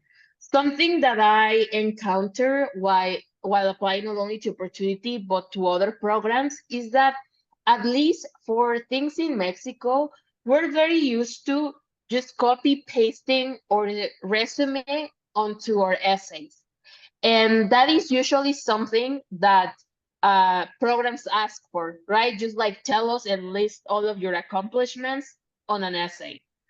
But the second time, after I had gotten rejected the first time while doing so, I found out that for opportunity funds and for programs in the US, the essay is not your resume. That's why they have a separate section for you to upload your CV or your resume. Your essay is an opportunity for you to share your story. And why does that story make you different for any other applicant who might have a very similar or even better grades on a resume? And so the essay for opportunity and also the essays when applying to colleges in the US are for you to tell your story. What is it that you're passionate about? What is it that you have learned over the course of the years? What is it that you want to solve in the future, and so on? So the second time, I actually took a more creative approach onto my essay, telling the things that matter the most to me in a way that only I could tell them. So for reference, I remember that my essay for opportunity funds, I wrote it as if I was narrating a bridge match, right? And so while using that narrative, I was able to tell the Opportunity Funds Committee, why is it that I wanted to study in the US? What are the academic things that I enjoyed? And what are the challenges that I had already encountered in my life that proved to me that I could accomplish my goals? So many people use different approaches. I know one of my friends who got a scholarship to South Korea. He wrote about how the moon was made out of cheese or something like that. A story that told his dreams about going to space and why he wanted to study aerospace engineering and so on. So use your essays in a smart way and use them to actually showcase yourself or a piece of yourself that is positive, that can show the admissions officers why is it that you would make a positive contribution to their class. So that's the thing that I changed the second time. My resume was almost identical, but my essay was substantially different the second time. And as for what are the things that I have learned in the US, first of all, by being outside of my home state or by being outside of my country even, I got to learn that many of the things that I had regarded as normal or that I didn't question while being in Mexico suddenly just didn't make any sense. Like what I'm sharing with you guys about the fact that many of the teachers that I had did not have the academic background in order to be teaching a class. Turns out that is not something that happens in all of Mexico. I thought that was something that happened in all of the country, but apparently it's a thing that is more common in the South. Another thing, not respecting pronouns. In the US, one of the first things that they made me do was write my pronouns under my emails and write my pronouns when I join a Zoom meeting, or ask my peers when I am first meeting them, not only their names, but also what pronouns do they prefer to use. And that is something that when I come back to Oaxaca, it just makes some of my family members laugh. Like, how is it possible that in other places they ask that? But turns out that, yeah, that by being outside of my home state, I have gotten to question things that before I saw as normal that are not normal, but also to have a deeper appreciation of my culture. Because here in Oaxaca, we have a festivity every July that we call Guelaguetza, which is a very huge thing in the state. And because I was born and raised here, I never saw it as something unique or as something of a lot of value. It was just something normal that happened every July. But when I was outside of the country, on my first July in the US, I went to a small Guelaguetza that people who have family members from Oaxaca or who emigrated to the United States many years ago host to try to foster culture among themselves. And just seeing that and then remembering what I had back home and how people still use those traditions to find community even in a foreign place really made me appreciate what I had back home that before I had taken for granted. So I think that I have learned good things and also to question the not so good ones. Thank you, Tammy. Thank you so much for your answers to the questions. I think that we don't have more questions, but I just want to add that you are a proof of our commitment to education in the US. So everything that is happening right now is because of your dedication. So thank you so much for sharing your inspiring story. And to everyone here, you can also become grantees of the Opportunity Fund Scholarship. For us as advisors, it's very rewarding to see you before, during, and after the process. So once again, apply for the scholarship. It's going to change your life. And for Juanma, please keep up this amazing work of coordinating the Opportunity Fund Scholarship and bringing us more stories like Tammy's. Yeah, I just want to react with a crown because you, Tammy, and Juanma just dropped it. King Yeah. and Queen. So thank you so much for again for your participation, for your willingness to share your stories, your work, your hard work. And we'll have more. This session is about to finish at 4, so we'll have a Q&A section just after your presentation. So we don't want to say goodbye before again saying thank you so much, and we'll see you later because Dami, you are the queen. You are the Opportunity Funds queen. So you will know about us in the super near future. And Juanma, again, thank you so much, amigo, for all your work. Thank you, guys. No, thank you so much, guys, for inviting me. Of And course. I wish you best of luck to any of you guys who want to apply to this scholarship. I truly encourage you to do so. Thank Bye. you. Thank you. Bye-bye, Juanma and Tammy. Right. So I know we are all tired, right? Like it was inspiring, but like at this point of the day, we're like, Jesus, like I'm hoping to go like to be the 4 o'clock. So what do you think? What are your thoughts? Let me just like super quick reshare my screen for the Q&A portion. So Marian says, I'm full of energy after that. Me too. Thank you. Thanks for seeing el vaso medio lleno and not medio vacío, like I'm seeing it right now. Me too. Yay. Ramiro, excuse me, I didn't see your hand raised. I just want to mention that as we come to the close of this second session, I hope that all of the valuable information shared in the first session by Julian has given you like a deeper understanding of what universities are looking for when admitting students to their bachelor's degree programs. Always, guys, remember that this is a holistic process and that universities take the time to sit down and read your profile to determine if you are the best fit for their program.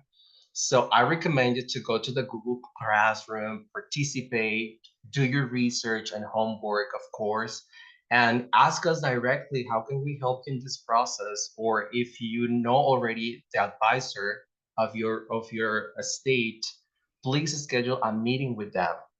And as you reflect on what you have learned today, consider your aspirations, your talents, and what unique qualities you want to share with the admissions office. So this is your chance to showcase who you are beyond the grades and the test scores. So I think that we are going to be uploading the videos from today's and yesterday's session on our YouTube channel soon. We don't know yet when, but we're going to upload them so you can revisit the insights and the advice shared by our speakers. And additionally to this, do not forget to check the Opportunity Funds call to see the requirements and apply for this incredible scholarship. You can be the next Demi. And I think that Mariana and I are really excited for our upcoming session tomorrow. I think that we're going to dive into some crucial aspects of the undergraduate application process. And of course, we're going to have another specialist session that will be covering the application for the Common App and the CSS profile. So have your questions ready. Understand that the topics for tomorrow's session will be very valuable for your admission. And I know that you are asking questions and you've been flawlessly asking questions and keep doing so. As always, please make sure that when you're joining the session, you are going to come with the aim to understand a little bit better of what universities are looking for. And you're seeing different perspectives from different universities. So we're seeing public institutions, private institutions, and we have scholarship programs. We're going to have a session with different organizations that are going to help you with a critical thinking. So take this as an opportunity to showcase yourself or to understand a little bit better your story and how you're going to accomplish your dream in the US. And as always, make sure to join the session at least 10 minutes before the start time. It's very important for us. And also it's important to turn on your cameras. So it's part of our commitment during the course. So our aim is to see your reaction and we want to see each one of you. And this will help us create like a more engaging and collaborative learning environment. And before we're wrapping up, I would love to hear from you how you're feeling so far, like Mariana said. I know that I interrupted Mariana in the midterm of the session. I'm really sorry about that, but I was concerned about your break. And well, if you have any questions, this is the perfect time. We have 15 minutes. Remember that Sorry. your is just Yeah. beginning. Sorry for using the yesterday's presentation. So I just wanted to go to the Q&A part. But yes, I needed to reshare because for the contact information that Ramiro was saying before about the Education USA advisors that are willing to help you. Not only Ramiro and I are happy to do so, but your advisors in your region. So yeah, we've talked a lot. It's almost 4 o'clock. So let us know what you think. And also for those who didn't want to share during the session, maybe this is a good time to do it. So yeah, let us know. Even if you're tired, you can say that. And remember, there are no right or wrong questions. There are just questions, and our aim is to help you in this process. So yes, don't be shy. We're not bad people. Exactly. We're really rad people. So Sophia, Yeah. go ahead. So we can say that Tammy earned the scholarship after she was accepted to Princeton. Hey, can you say it again? Because I couldn't understand. My internet is just funky. Can you say it again, please? Yes. So we can say that Tammy earned the scholarship after she was accepted to Princeton. It was before, exactly. It was before. She won the scholarship, the Opportunity Funds scholarship, and that scholarship. No, but the full right for Princeton. Because she said that she won a full right scholarship. So good question. No, when she was looking for universities and colleges during the Opportunity Funds program, she made sure to identify schools with full ride scholarships. So even though she didn't apply for the full ride scholarships, beforehand, she knew that the school she was applying to had those options. If that makes sense. Okay, so she was accepted at the same time. At the same time, Princeton gave her the Yes. scholarship. Exactly. In her acceptance letter, she got the news that she got a full ride scholarship. Exactly. It was a merit-based scholarship. Yeah. Okay, thank you. Sure. Someone else? Maybe Alan, because you've talked a lot today, Alan. So yeah, you've talked a lot. Do you have any questions? Antonella, I think, has a question. Nope. Antonella, go ahead. Okay, so I think it's a bit dumb, but let's say I'm in like studying in the university and I want to try for extracurricular activities, but they don't have to do anything with what I'm studying. Do they help me while I'm studying or no? That's a beautiful question. Would you like to go first, Ramiro? Go first. Okay, You sure. and me. Of course. So usually people get involved in activities that they like, right? But sometimes when you're studying something, well, let me rephrase my response. Humans are complex, right? And if you study medicine, it doesn't mean that everything you need to do or that you want to do or that you like to do has to be related with medicine. For example, I did study sociology, but when I was in a US college, I took part of the astronomy club and the chess club just because I love astronomy and chess. And those activities were not related to my major that was sociology, right? So the short answer is no, it doesn't have to be related.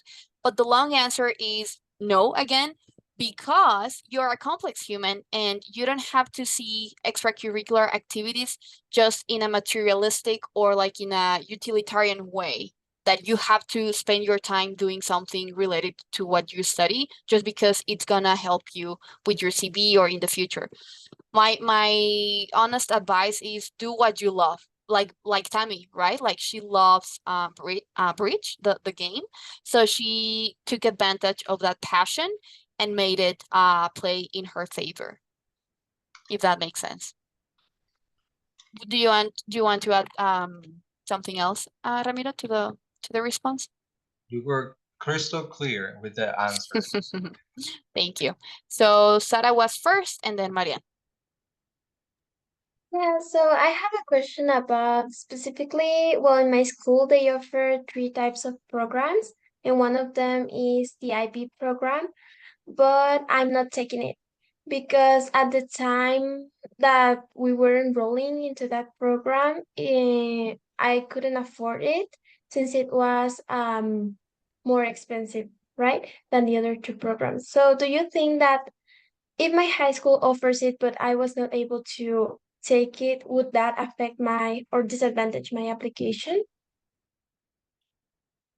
No, it doesn't. Not at all. Yeah. Not at all. Like Julian said it before, right? Like he is an expert on admissions, and he said that we consider, when we're reading your application, what universities consider is you as a person. We're not considering, I mean, they, of course, they're not considering like the possibilities you had in the past but you didn't take. No, they are not judging you for the things that you didn't do. They're judging you for the things that you have done. So long and short answer, nope, don't worry. And apply. Marianne and then Catherine with her mom, I guess. It affects on my scholarship application process is if I don't have an official recognition on my extracurricular activities. Can you repeat the question again, please? Oh, yes. It affects on my scholarship application process is if I don't have an official recognition on my extracurricular activities. No, I mean, the extracurricular activities are part of your application, but it doesn't affect at all. No, don't worry about that. exactly. Don't worry about that. And even if you, for example, we have advisees, we have students that we know that they speak, for example, French, right? Not English, but French, and they have practiced in French all like their lives. What they do in their essays is that they put, for example, for the language skills, they include French, and then they say something like non-certified, and then, for example, 15 years of experience. So it doesn't matter if you don't have like the paper who proves that you actually took French lessons. Like universities will trust you that you are disclosing like the right like the not the right, but like that you are honest with them, right? So in your CV or your resume, there are ways to prove that you actually have that experience. But yes. And then Catherine, and we podemos hablar ahora en español si gustan, o podemos continuar la conversación en inglés, como ustedes nos digan. Adelante. Es en español. Adelante, adelante. Perfecto. Bueno, a mí me gustaría conocer un poquito sobre cómo se manejan con las becas y en cuestión de costos de las universidades. Bueno, en cuestión de la beca que vimos el día de hoy, de Opportunity Funds, el propósito principal es que los estudiantes tengan la oportunidad de pagar hasta máximo 5 universidades, el proceso de aplicación a 5 universidades. Este proceso principalmente cubre lo que son los exámenes estandarizados, que son los exámenes de comprensión verbal y matemática. Hay otra versión que son los exámenes de inglés, también traducciones de los documentos. Sabemos que aquí en México no todas las escuelas expiden documentos en el idioma inglés, entonces trabajamos en esa parte. También se pagan otros procesos que la universidad llega a solicitar en cuestión de gastos. Por ejemplo, también si no hay un centro de prueba dentro de su comunidad, entonces, de centro de prueba de exámenes, le ayudamos al estudiante que pueda volar hacia el lugar para que pueda tomar el examen. En cuentas resumidas, pagamos todo el proceso de aplicación hasta la visa, en cuestión de la beca de Opportunity Funds. El propósito final es que los estudiantes puedan investigar en las universidades qué tipo de becas existen, ¿sí? Estas becas principalmente pueden ser por mérito académico, pueden ser por necesidad económica, pueden ser incluso por ser estudiantes mexicanos. Por ejemplo, Texas tiene muchos apoyos para estudiantes. Y bueno, les ayuda a pagar matriculaciones como como los residentes de Estados Unidos. Ahora, odio decir esta respuesta, y Mariana creo que también está de acuerdo conmigo, pero depende. Depende de la universidad, depende a dónde nos dirijamos, es dependiendo del tipo de apoyo que vamos a obtener. No sé si Mariana quiere añadir algo, pero el proceso de becas se encuentran principalmente en el campus. Y entidades, aquí en México estamos nosotros como la fuente principal para pagar el proceso de aplicación y ayudar al estudiante a encontrar becas también dentro del campus. Exacto. Y sí, o sea, nada más clarificar el punto de que EducationUSA, o sea, es la red global de centros de asesoría. O sea, nosotros somos como maestros, digamos, somos asesores que ayudan a los estudiantes, a sus familias y a investigadores a irse a estudiar a Estados Unidos en el nivel superior, ¿no? Licenciatura, maestría, doctorado, estancias postdoctorales o de investigación. Y nosotros la única beca que ofrecemos es esta que ya les compartíamos, la de Opportunity Funds. Pero nosotros, o sea, parte de nuestro trabajo es ayudar a los estudiantes a encontrar becas en los que puedan, o sea, becas para las que puedan ser candidatos y candidatas, y recordar que en México, al menos, los estudiantes que solo tienen la ciudadanía mexicana, su fuente principal de financiamiento en la licenciatura son la familia y la universidad. Por ejemplo, en el caso de Tami, el financiamiento fue totalmente por parte de la universidad. Entonces, tenemos estudiantes que, por ejemplo, su familia a lo mejor ahorraron durante toda su vida 100,000 pesos, ¿no? Entonces, esos 100,000 pesos están destinados para la educación de sus hijos o de su hijo, en este caso de una familia. Entonces, trabajamos en conjunto con los padres de familia, los estudiantes, para ayudarles a hacer como un plan financiero y encontrar las universidades que puedan cubrir esas necesidades. No sé si eso respondió a su pregunta, señora. Pues sí. o parcialmente, pero igual tendremos más tiempo de seguir conversando y con mucho gusto podemos responder a más dudas. Y alguna otra pregunta que tengan. En general, cualquier, o sea, cualquier estudiante, cualquier participante de la sesión, ahora que ya estamos en español, ¿alguien quiere participar o ya es todo? Porque nos quedan 3 minutos de sesión y ya para irnos a comer. No, sí, seguras, seguros, ahora que pueden hablar en el idioma en el que su cerebro ha pensado toda su vida. ¿No? Me quedé Bueno, pensando en el mole, dice Mariana. exacto, me quedé pensando en el mole, pues ahorita vamos por un molito. Bueno, pues si nadie, a ver, tenemos un chat. Me quedé perdóname. O sea, vivo en la luna yo. Bueno, pues si nadie tiene más preguntas, nuevamente agradecemos su compromiso por estar aquí. La verdad es que, como dijo Julián, es admirable que en su tiempo libre estén dedicándole pues esta oportunidad a aprender más sobre estudios en Estados Unidos y recordarles nuevamente que aquí estamos no solo Ramiro y yo, sino toda la red de Education USA para apoyarles en sus sueños. Y pues nos vemos mañana. Mañana vamos a tener de invitadas a dos instituciones, Texas State University y Xavier University. Muy buenas escuelas en Estados Unidos como las que hemos tenido.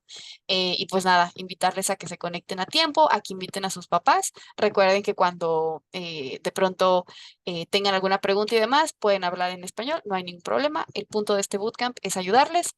Hagan su tarea. Class dismissed. Nos vemos mañana. Cuídense mucho. Bye bye. Gracias. Cuídense.